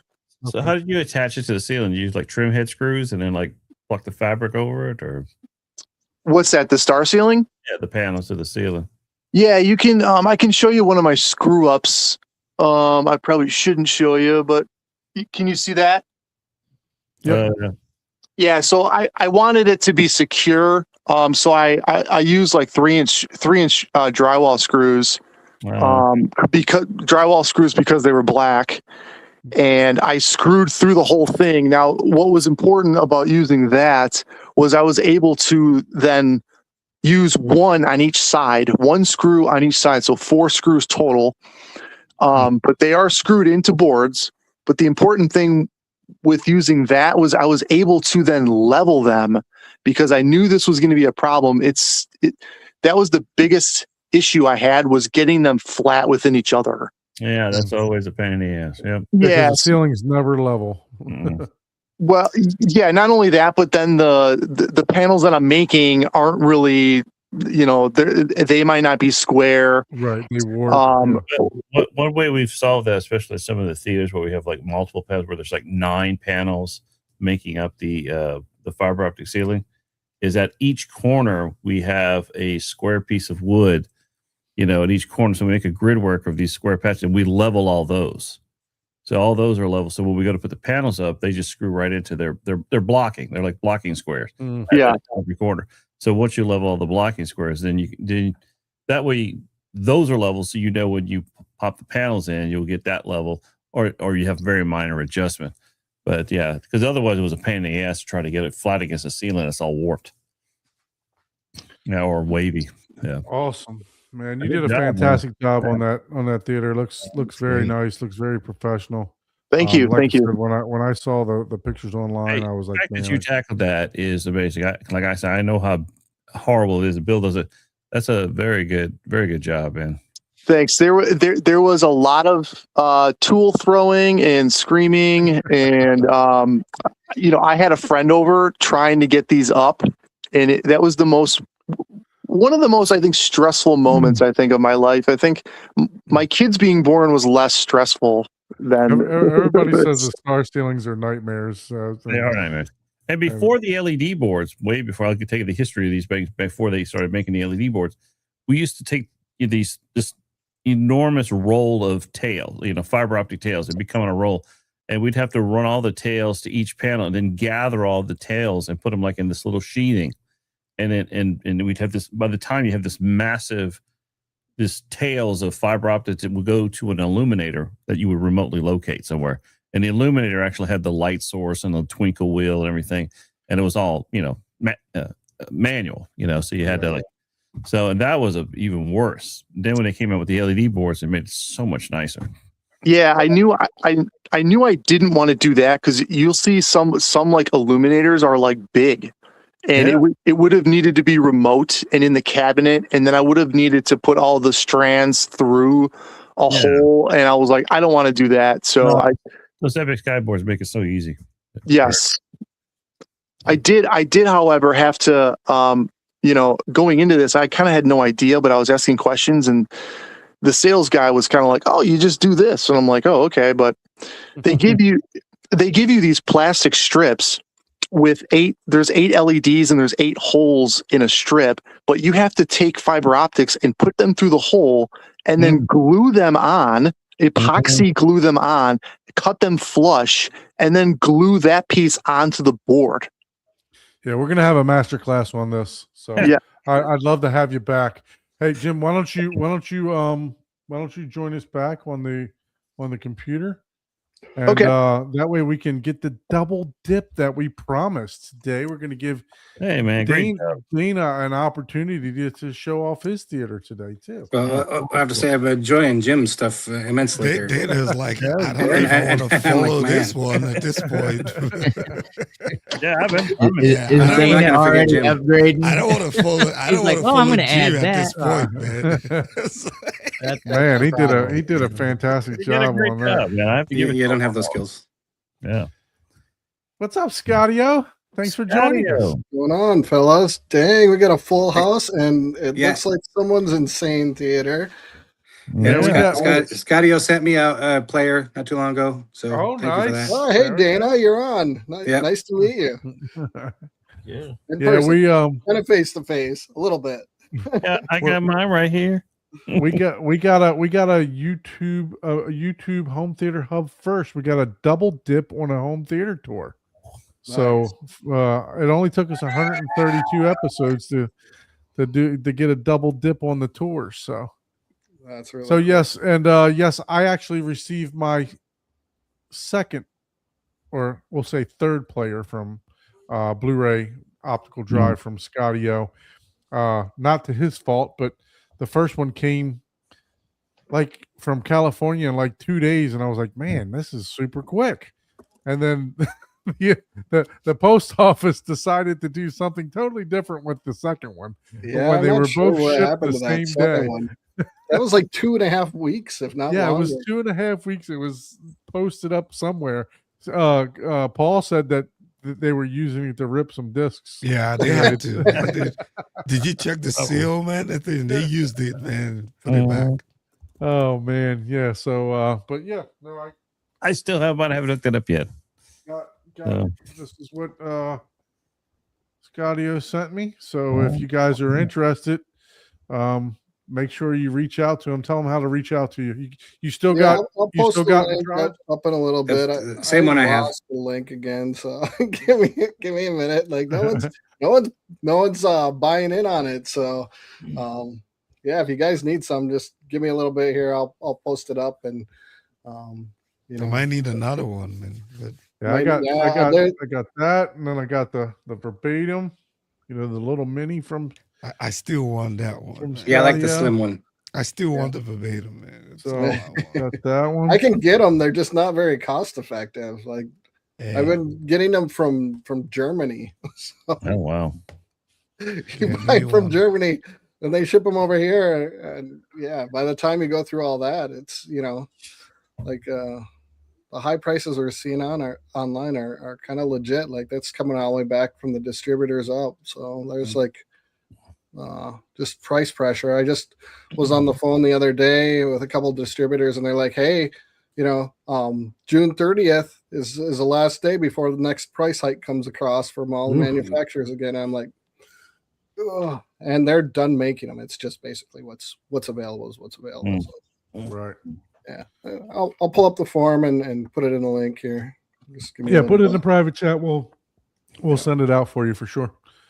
So, Mr. Dana, thanks again for joining us and giving us a little brief history of what got you into home theater. So, you mentioned earlier what size your theater is, but if you could just tell us what you're working with over there. Yeah, sure. I had we were designing the house, and I was scrambling because trying to get the what I needed to do, they got in a big hurry towards the end of everything. So things didn't work out like I wanted them to because I was trying to get some more professional help with the design. But I have the room that I have, it's just kind of a big bedroom, basically. It's kind of almost like you call it a second master. Okay. It is it's basically 15 by 20, but I have a closet that I had to add because I have you can see it basically right here. I see. Next to me. I have a wide format printer in there. It's one of the ones that prints off 24-inch wide prints, as I did a lot of photography as a hobby, not as a professional. A couple of things hanging here and there. But I couldn't figure out where I would put that. So in discussions with the wife, she said everything needed to be in this giant room that I'm making. So that was how that conversation went. And I had to put the printer in there. I wanted to put the desk in there. So I have a desk. I'm sitting at a desk. So I kind of have in the side of the room here a desk. So it was almost more like a multi-purpose thing that I would use, to do edits to photos. And I think Paul does the photography stuff. But I had there's something about making a print. So it's hard to get rid of it. But I think I'm going to try and get it in the garage. You make a print of something. It's just it's another thing besides just looking at it on your computer.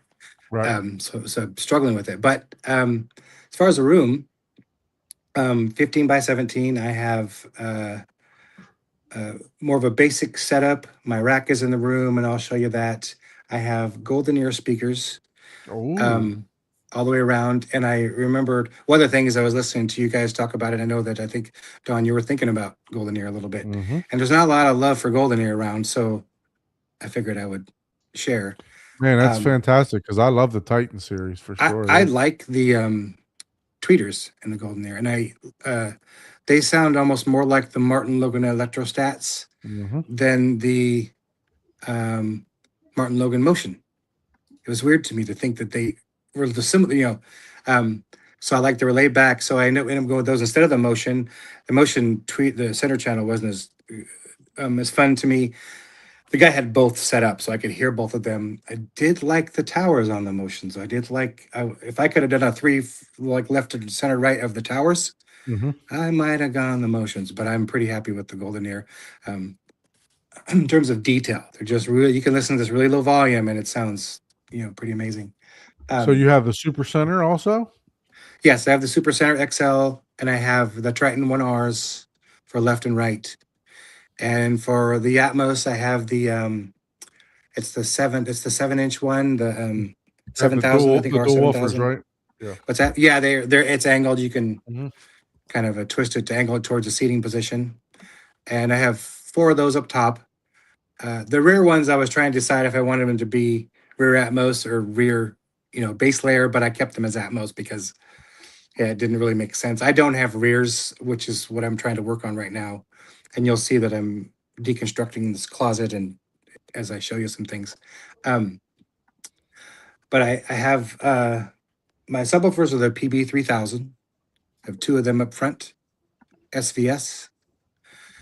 But I'm having Mike, is it Mike Massimo? Massimo. You guys have had him on before. Yeah. You toured his thing. He makes a lot of boxes. I think it's Massimo. Yeah. So he's making me 4 sealed boxes for the 18s. For the Dayton, it's the signature one. It's the newer one. Oh, I haven't heard those yet, but people are saying they're just a little bit, better built than the Ultimax.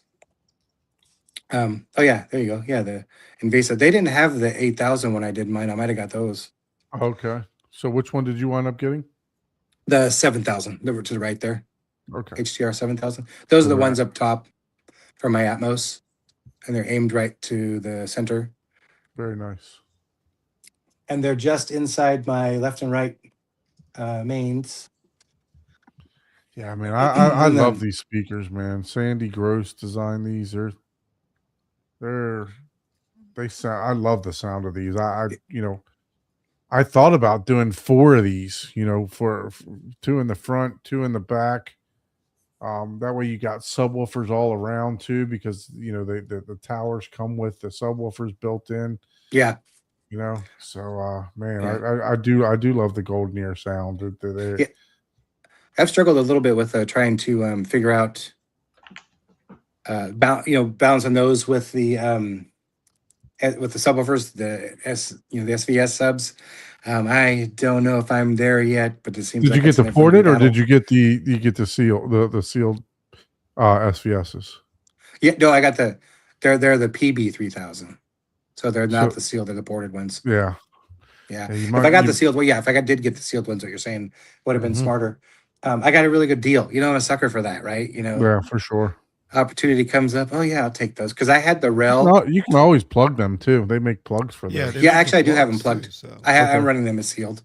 I did. I had the Rel 1205s at first because they were so inexpensive when I was buying everything for the room real fast, and by themselves, the Golden Ear was not quite enough for bass. Great for sound. So, but the 1205s helped. But then, of course, I knew I was missing some oomph there, and then grabbed these when it came up. And the PB3000s have been nicer for sure. For sure. I played around with sound. I have some homemade panels and some GIK panels up here. Made a big difference. I do think that it was weird to switch into them because I had nothing in here. So you got used to that echoey stuff or whatever. When I put them all up, everything died down a little bit. And I thought, ooh, is that too much? I don't know. But you're like, over time, I've realized it's not. I bought the GAK panels. Someone was selling them. And I put them in the ceiling because I didn't have anything up in the ceiling. And man, I made a big difference with the center channel. I was real surprised. I didn't notice it would. And they're thicker, so maybe it's helping a lot of other things that I don't understand. That acoustic, the acoustician stuff's kind of rabbit hole for me. Right. There's a lot of different. Well, that center channel, it does fire upwards too, right? Or no, it's got a stand. It's about. I bought a new one that's a little higher, so it's a little low right now, but it fires up towards my face. Yeah, a little bit. It's a little bit of an angle. Yeah, and. I just don't know why I think it was better. It was like a weird, all of a sudden cleaner, dialogue. No, I mean, it's definitely stopping the reflections, from hitting the ceiling, Yeah. So. And when we wired the place, I had wired it for rears that I was going to put some rears above the closet door. But we couldn't really find them, and I didn't really want to. I started feeling like it wasn't a good spot for them, so we just didn't do it. And I do have some wires in there. And then I've seen people put rears above the closet doors. Some people have to.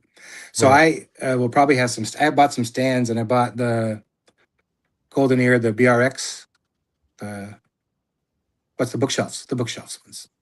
I bought those, and I'll put those in the rear on a stand. See how that works. It's going to be a little tricky because you have to get them up above the seat So I don't know how if the stand's going to be wobbly or what, to make it work in the room. And then I did kind of black out about 3/4 of the room, the front of it, the 3 feet. Yeah, that's them. Yeah. Wow. The BRX reference. Very cool. Having all the same tweeters. Yeah, I think they got the passive radio on the side, right? That's Yeah, they do. passive. Yeah. I had thought about doing wides, but most people that I've kind of asked questions to, or even I had Chris Deering came out and did the projector, but he said, "Yeah, you're too close. You're too close to your main speakers for wides. It probably wouldn't help you.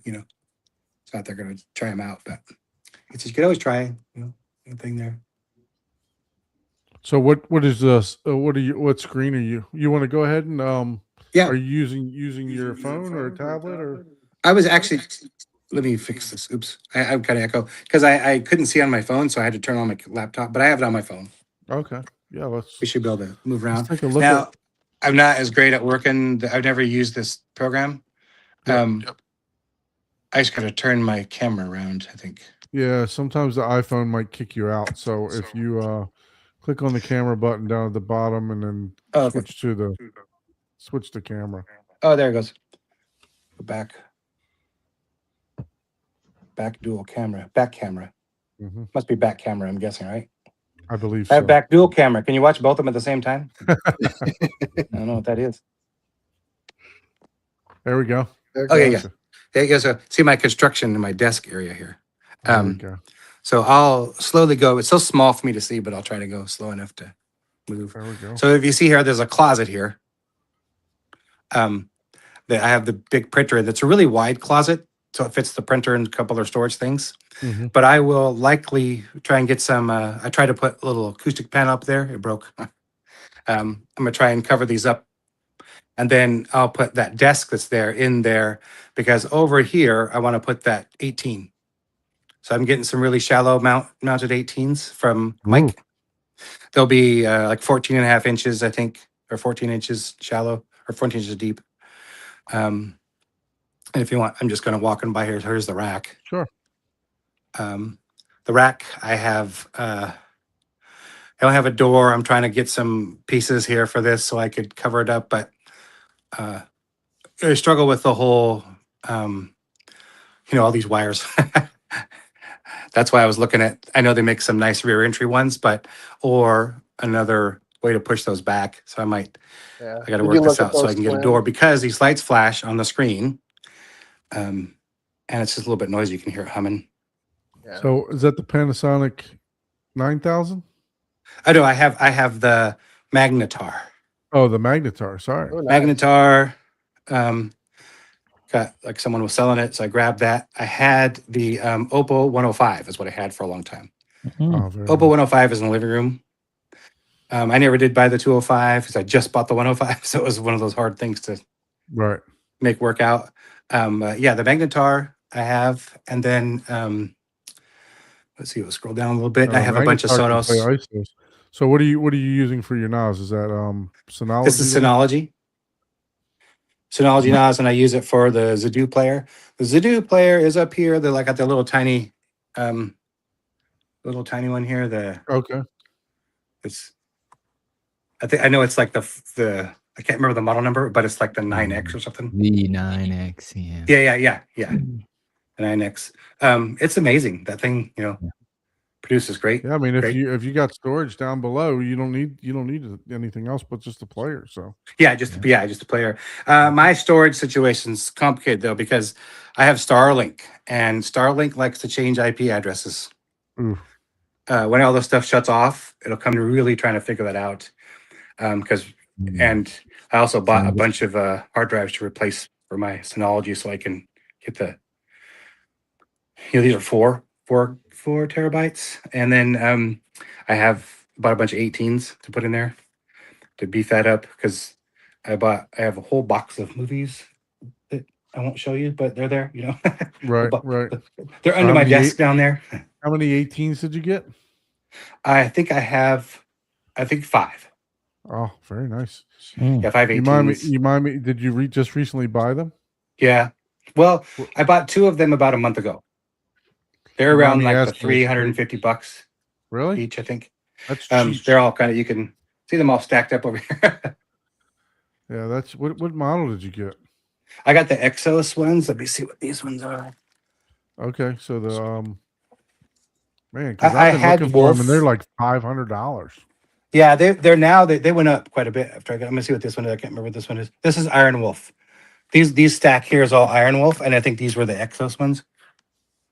Nice. So I'm not sure. I might just put the 4 Iron Wolf ones in here and use the Exos for something else. I haven't decided. Now you got me going to Amazon because I need Check some out the more. Iron Wolf 18 gigabyte. Yeah. Yeah.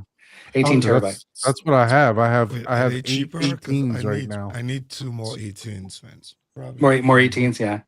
It was kind of the sweet spot of prices if you went, wasn't that much more than the 16, but anything above that, it was crazy money. You got me going to Amazon now too. Hey, How much are they now? Everybody's buying hard drives all of a sudden. They're The a price lot just now. went up. Like, come on, guys. Yeah, they're What are you finding ridiculous. them for now? geez, So let's see. 519. Oh. Here's a 14 for a 350, but it's renewed. Yeah, the 519. Yeah, 519. Ooh, yeah. I think I was like 350. And that's renewed, not even brand new. That's renewed, yeah. Yeah, that's horrible. Yeah. Yeah, that's good. Yeah. I mean, I don't have a lot of movies on my stored right now. I think I probably have maybe 150 or so. So it'll take me a while to catch up, but it gets me started anyway. Yeah. So these same ones that I bought before, the Seagate renewed, I paid $180 for. They're $449 now. That's just insane. Yeah. Yeah. So you go that's the tough. Exos X20 18 terabyte. I'm still learning Synology enough. I haven't had the Synology for like 8 years. I've bought 2 of them, but I've never really replaced discs. So I'm trying to learn that process right now. Without having to reload everything and redo it. I'd like to just take one out and put it in and see if it works. If you have it in RAID 5. I have it it's in the Synology version. Yeah. So it's like the HRS or whatever it's called. Okay. That one allows you to use different drives. That's what I was told. Jeez, the Exos. The Synology has their own RAID. $660. Yeah. Does that I think it's called RAID allow HRS or you something like that. to- SRH for Synology. And then you could use like a 18 terabyte. You could use a 4. You can just keep adding them. Yeah. But I'm no expert. I know some of you guys are better at that than I am. I'm still learning. Actually, Scotty will kind of help me with a couple of things. So then if I go down, I have the Magnetar, and then I have here, it's kind of locked up. I have another server that has a lot of movies on it, like 100. It was a Windows-based server. My nephew lost the key, so I can't find the key to open the door. But I may remove this because it also has a Asus drive in there for ripping, but the problem with it kind of stopped reading discs, and it would just take a disc and just spin. So that was why I reached out to get a new one. I just wire it into the switch, and then I have down here I have the Kaleidoscape. Is that that's the M? It's the E. Remember, yesterday you asked Jeremy about does anyone buy the E? Yeah, it was the one about one from him because I wasn't sure that I wanted to spend all the money on them, right? Right. But I'll try one to see if I like it. Well, shortly after I bought it, someone had an 8 terabyte for sale. Nice. And it was a really good deal. So I'm like, oh well, I'll just try it. And then I love it. It's cool, so handy. But I'm disappointed to have the E. I kind of wish I just had the C, because I told myself I would just sell the E to somebody and get the C because they're almost similar price point, and that way I'd have a little better menu selection features. Hey, now you got the K, man. The K comes with the K full now. menu, right? I know now it's the 4K K. Yeah, I can menu get the now. K. Yeah. But again, there you're adding a couple thousand to it, and I'm like, oh. I know. I'd have to really feel good that day, to want to try it. or that would be on Brews and Views. That hurt. or it'd be like a wow, look how magic that is, the type of thing where For sure. sometimes it just doesn't go that way. Yeah. But I've been enjoying the convenience of it. I don't know how many movies I have on there, quite a few. And like I said, at work, I could hit a movie and it's ready to go when I get home. Yep. And that is something. And the playback and the look of it. To our Synology and the Zadoo, there's times I'm out just flat out doesn't start, and I got to keep going in there and figuring out what's wrong with the IP address. I know once I get that dialed in, if we ever get our fiber wire run to the house, I think that will help because I can get a different internet company that's not Starlink. So are you pretty remote? Yeah, we just got the fiber ran to the road about 4 months ago, but no one's getting them ran to the house. There was even a grant, but yeah, I'm pretty remote. Yeah, so that's a real struggle. Starlink's How it for me. many acres you have? I have 1 acre. It's a 1 acre, Okay. 1 acre lots. We were the last little development in this little hill area. There's, I don't know, probably 30 houses, but they stopped allowing developers to buy the chunks, and now it's 5 acres minimum. So we're the only development up here. But it's still 1 acre lot. It's still nice enough I could play my subs, and the neighbors, may not grieve too much. Yeah, and then I have the Anthem AVM 70. Very nice little Arc Genesis action. Yeah, and I really did like that. I didn't know if I was going to, but it was Chris Deering kind of helped me out with it a little bit. But the it was cleaned up the subwoofers immensely. And so Rich is asking, what do you use the Sonos amps for? Oh, sorry, I skipped past those. Sonance are for the whole house audio. I have like one in the bathroom, some in the kitchen.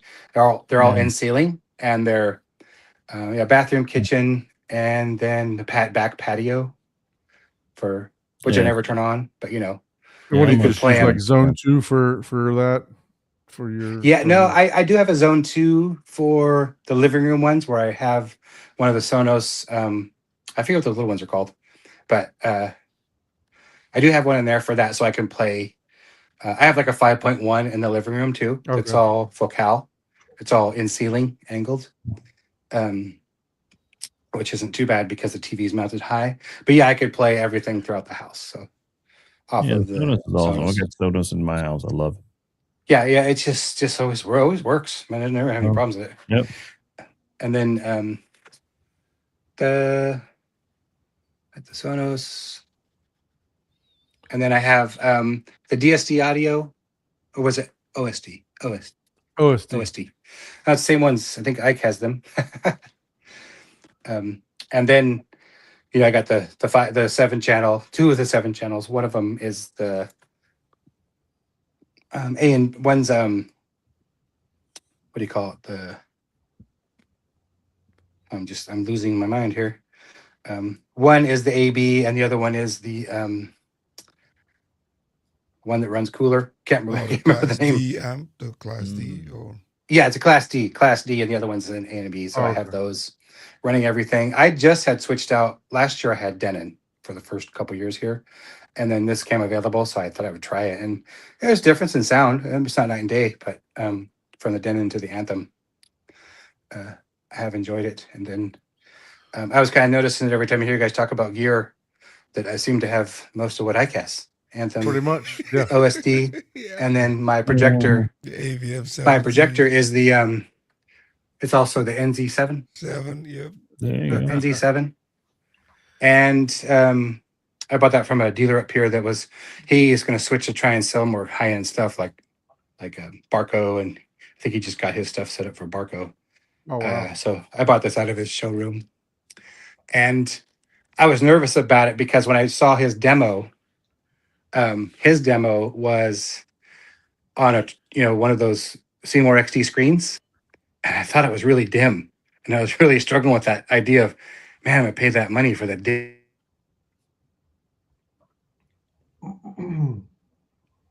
Looks like he hit a dead spot. I can see him talking on his wired computer. The Starlink must be switching. I'm sorry, I cut off. There we go. Yeah. Yeah. Sorry, what I was saying was that I bought the screen from China, the XY screen. Oh, okay, the XY. So, yeah, when he had the the demo that I heard from the person I bought this from, he had the acoustically transparent, the weave screen from Seymour. Mm-hmm. And I thought some of the things were pretty dim, right? Because Right. you're losing a lot of light through it. And he said, yeah, you lose about 30%. And I said, ooh, that's a tough pill to swallow. But so I figured 30%. So this screen has been much nicer for sure because it's not transparent. Yeah, I think that's like a 0.3 gain for that one, right? I don't know. No, I think the XY one was, I don't know. Can I show the Kaleidoscape stuff? I don't know. Yeah, you can show it. You just can't play it. You can't play it. So the XY, I think it might have been 1.0 because I don't think there's any gain on here. It's pretty flat. But I do want to get the 1.3 grain from not Seymour, but the other big one. I think it's the one that Don has. Stewart, yeah, Stewart 1.3 is the G4. I saw that I toured Chris Deering's place, and he has that, and the place it's just amazing. But he also has the NZ900 and that high grain, so it's kind of a weird, not fair comparison. Tech 130 G4 or the G3 and the G4. Yeah. Oh yeah. The neutral. Right, the 1.3 gain, and I had thought about buying. I haven't bought it yet because most of my issue is I've been considering getting that Golden Ear SPS for behind the screen, and if I did that and mounted behind the screen, I'd have to move everything forward a little bit, and I'm struggling with that space idea and projector throw distance. It's pretty close to do that. I can't move it out 18 inches like everybody recommends. That's too far. I might really get a foot. Or I just leave it, and enjoy, whatever. You're talking about the distance from the back of the screen to the speaker. Yes. It's minor. I've had them as close as 6 inches, and you get a little bit of tiny bit of comb. Yeah, my Martin Logans, I got 2 feet back there. Yeah, but, by the time the Martin Logans, you're crossing them over anyway. You know what I mean? So may not be that much of a fuss. It's not as bad as you think it is. It's not. Yeah, correct. Yeah. I've been eyeballing the Micro Perf or the Ultra Perf from the Studio Tech. I ordered a little sample and I've been playing with it. The Micro, I usually use Micro Perf. The Ultra Perf's good, but Micro Perf I like better. You like better, yeah. I mean, if you're a sound person, you might, really. I don't want it to be annoying, and the screens are thousands of dollars, so you don't want to really mess that up, right? So, what size is the screen we're looking at here? What's the screen you're looking at here? What size? Oh, 130 inch, 130 16 by 9. Nice. So the diagonal one. That's also. How big was the screen in the dealer when you were at the dealer? How big was? His was probably. It might have been. It was smaller. It was like his was a wide format, so it was like a. I was just curious if that was the reason why your projector might have seemed a little bit dimmer. It could be, and I don't know if he had it on high. I have this on high now, laser, because when Chris came out and calibrated it, he turned it up a little bit. He says, "You're not really going to probably care when you're watching a movie," and he was right. I was so surprised to how much better things were after the calibration. I had a television calibrated years ago with a flat screen, and I thought, well, that just made it dimmer, and no, I don't know. But with the increase in the laser, it washed it out, and then the colors were better. Everything is a little more clean now, where I would watch some shows and there was more yellow or more red content driven in some cases, but yeah, it was definitely helpful to have that calibration done. But now when I'm watching something quiet, the fan noise is loud. I do have a hush box coming though for the projector too. Oh, so you're gonna do the full on hush box? Yes, that was also an issue. I bought it from someone that is doing something different. So the issue with that is it's a rear entry hush box. So I would have to, I don't know if I could modify it because I can't push the projector back too far. There's only about 2 feet. I can move the projector maybe another 4 inches back. That would give me 14.5 feet or 14.3 feet from the projector distance now. So if I start moving it out there, I start getting into 13 pretty quick. So that's one of my hesitations of making sure that I can if I do put the speaker behind the screen. When I hear those, it's amazing, you know, to have that speaker back there. But Yeah, for sure, for sure. I'll work So- on it. And Are you able to show us your towers and the center? Yep. yeah, let me doctor on the lights here a little bit. Let me see if I can. Hold on one second.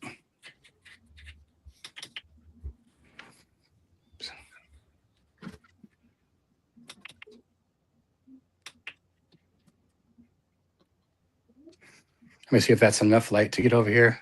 There we go. So now we can see your subs down at the bottom, which you said are Yeah, the subs at the bottom. 3000. Yeah, and then I have the Super Center. yep, That is Super Center. such a unique XL. speaker, man. It does face up a little bit, but I have a stand where it's going to bring it up closer to the screen a little bit better. Okay. And then I had thrown some fabric down here because I was trying to see if I can cut that reflection out and see what works, or buy some rugs or whatever. Mhm. Yeah, because I did spend some time. And then here's the other subwoofer, and then you can see the I can see the tower. tower. And versus those are tower. the Triton. Which ones are those? It's the 1R. Triton. It's just below the reference line. It was the one that came out after. So it's a little smaller. And then I have a little bass trap back here from GIK. It's quite dark. I don't know if you can see it. Some of those corner ones, and then another little some panels up here. And this dark is panels that I saw that Travis Basalt. I don't know if you guys know him. Yes. Yeah, he does. He did these panels in his place, and I kind of like the idea, and they were easy to put up. So I put those up. So that's why gives me less reflections. The only thing now, though, I don't like about the panels was that the separation's weird. It just cuts off. It's dark and then cuts off. I need something something that will help, break that separation. Yeah. I'm not a design person, so that's hard for me, but I'll work on it.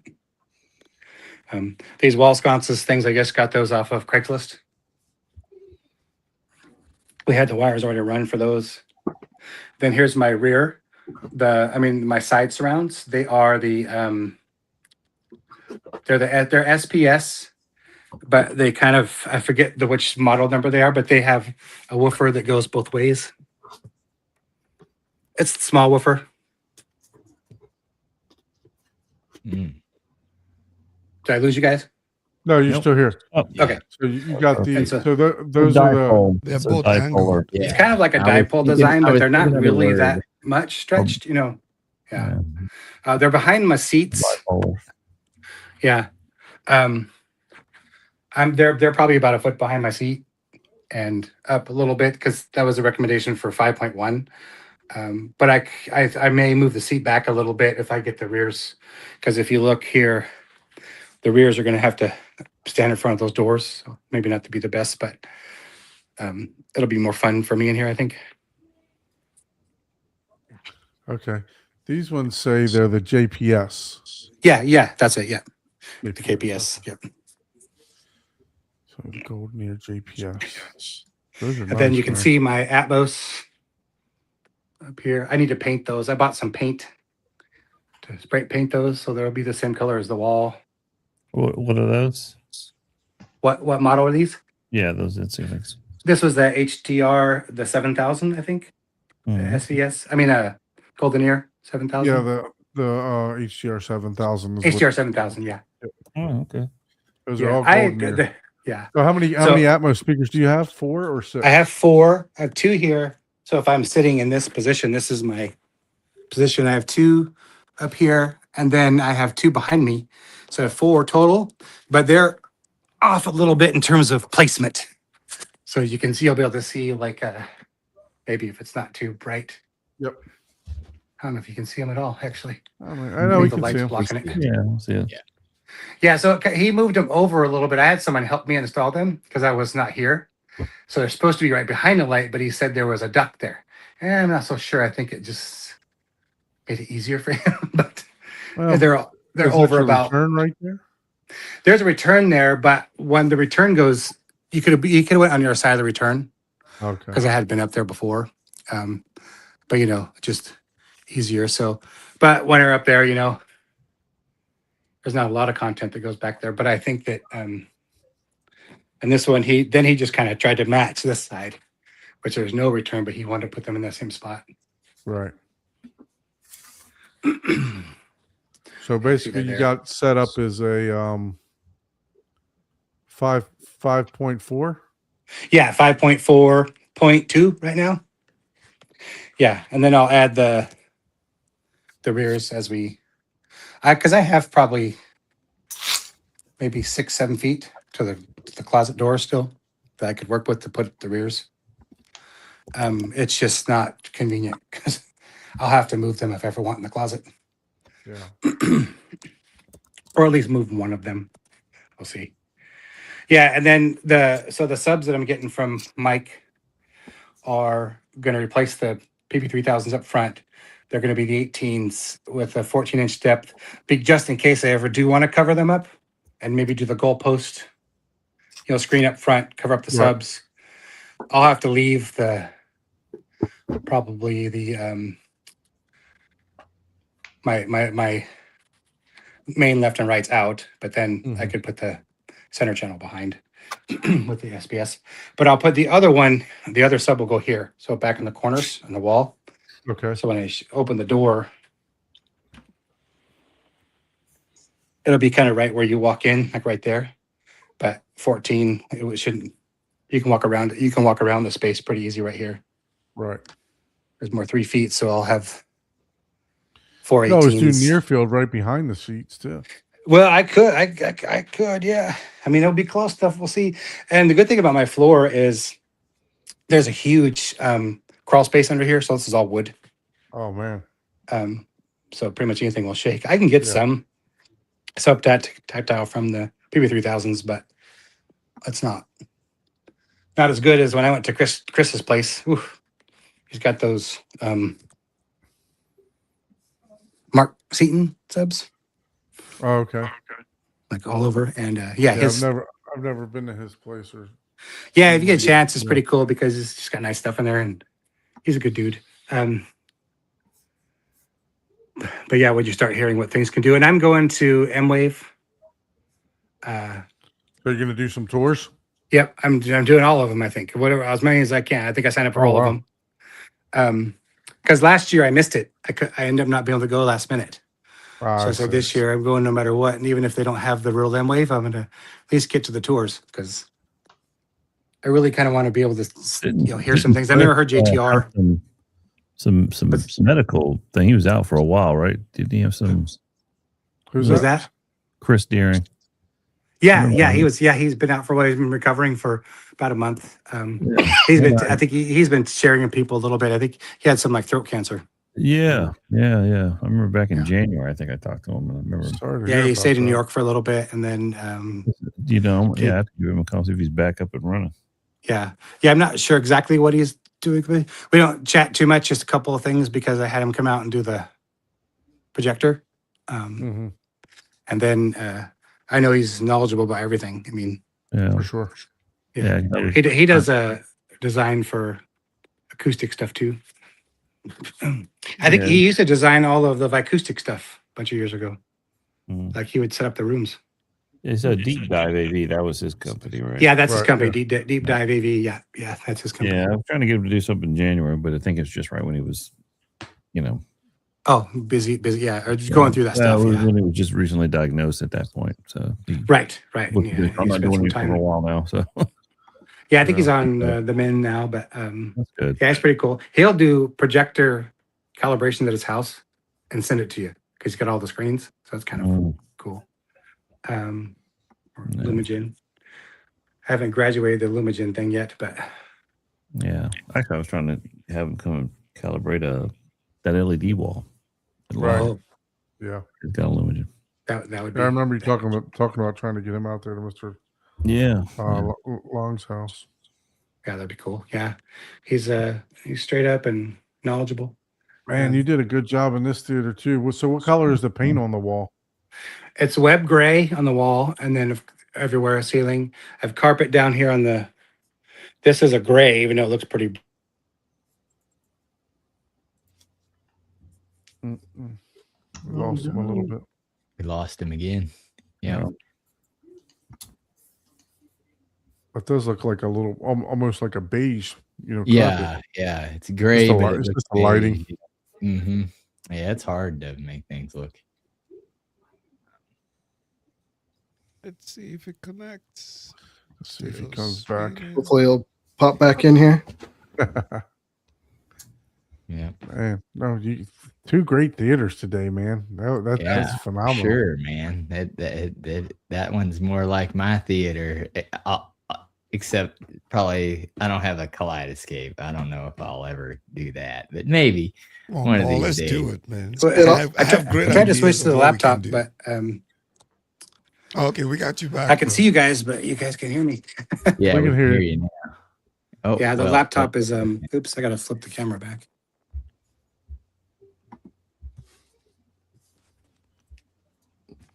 Let's go back to this setup here. Can you guys Yeah, still hear man. me? Yeah, we can still hear We you. can hear you. Just got Yep. to see. Okay. Yeah. So yeah, I thought you just asked me a question, but I forgot what it was. No, it was going to be the color of the carpet. 'cause asking- Oh no, you're it saying you looked- did a good job. I was yeah. What a bummer following Jim. No, man, your Yeah, theater not looks so handy as awesome. Jim, but I Yeah, appreciate the good time. job, That's absolutely. awesome. And then when I get things organized and sub set up and maybe a new screen, we could chat again. Yeah, Yeah, no, absolutely. No, Yeah. I mean, love this. I'd love to see those I'm not very Well- handy. That's my problem. slimline. What are they? Slimline 18s, I guess, is what we're calling those. The 14-inch wide 18s. Is that what they are? Dana, can you guys hear me? Subwoofers. We Yeah, I hear hear you. you. Yeah, we can hear you. I don't think Dana can hear. Maybe us. he can't hear you. No, I mean two excellent theaters today. Yeah, I something's mean, weird. Could you guys hear me? Yeah, we can hear you. now. now. Okay. Yeah, I don't know. It's very, very weird. Yeah. Yeah, I was saying we'd love to see those slimline. Yeah, maybe next time 18s. I could show drawings of the subwoofers. I can, have them set Yeah, up. for I do have sure, some for construction sure. pictures, but they were not organized enough to show. It's all good, man. All good. No, we'll definitely have you guys back on. We're gonna have Jim give us a master class in the star ceiling for Star sure. I would ceiling, love. yeah, for I sure. need that because I'm Yeah, I would like to have the star ceiling. Yeah. yeah. I know they have a new Going- product out now that you can kind of put them up in modules. Going through some of that stuff was giving me PTSD. Actually, Look, you're not the only one, man. Like I Yeah. made No, a whole everybody video. said that the I star don't think I'm ceiling hearing is it a- I already. keep saying that I made a whole video and I tried to edit it, and I just weird. cursed throughout. And I was like, "There's no point in making this video, man, because there would have been no audio left.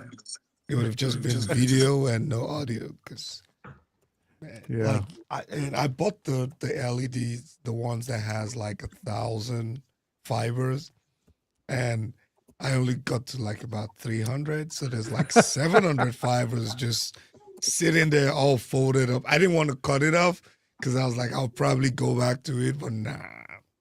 It's just sitting right there in the ceiling, not touching it. So let's answer this question real quick before we. What do y'all think? Zadoo versus NVIDIA Shield Pro for Plex. Shield for Plex. That's what I'm gonna say. Shield for Plex. Shield. That's what LED. Redo if you want to play direct. Yeah, shield for Plex. Well, yeah. I mean, I would agree with that, but it depends on the Zadoo you have, though. too. True. Yeah, that 'Cause is the true. UHD 8000 is pretty cool. But yeah, Yeah. I'll go for the shield because you can still run the server on the shield and it's just clean. Well, no, he said client only. Client 'cause only. He has, I mean, yeah, he but has still. external storage. So here's the thing, though. The thing that I like about the Zadoo, I would still run my Shield if they didn't update it to a newer. I mean, that's all I would have. I wouldn't even have a Zadoo at all. But the new, which I did install and test, the Zadoo UHD 8008K with the AI up convert, and yeah, it does add some. It looks like you're on vivid mode. Let's put it that way, compared to what it is. But it also has the ability to run Plex. The other models, like my old one, my Z9X, can't do it. The chipset won't do it. Yeah. So I can do both on that Zadoo. So that's cool. the nice thing. And the Plex does not, even though they say you can, but it's bullshit. The NVIDIA Shield, like if you lose internet connection, you can't play your movies. You can still, it's an NVIDIA Shield, it's an Android device. So if you have VLC or whatever on there, you obviously can still So you just play that kind of what they call the Explorer mode on the the Arvolution versus, so you just don't get the fancy picture wall. But you're not using the Plex interface at all. Right. Yeah. You have to use a whole nother app.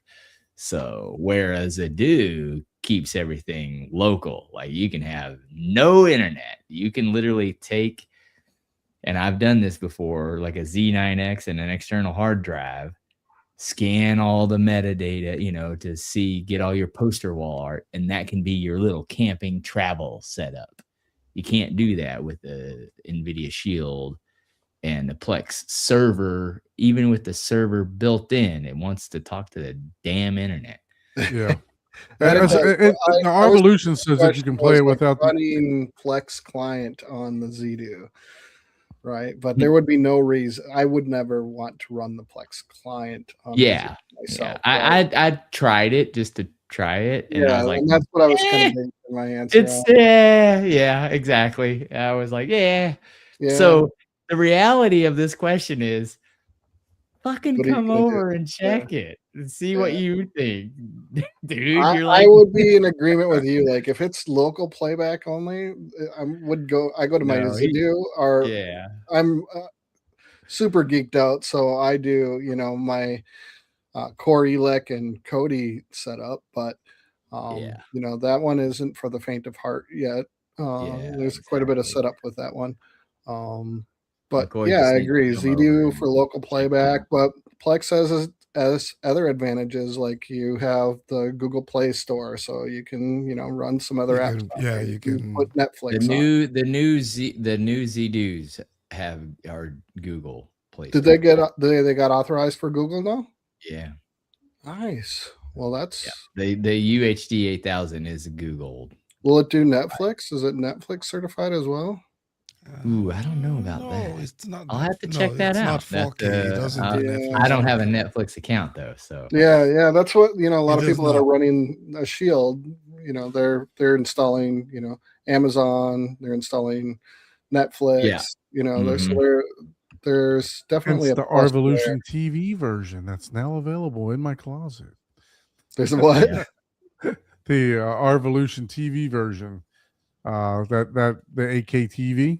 They have all the Netflix and all the apps on it. Okay.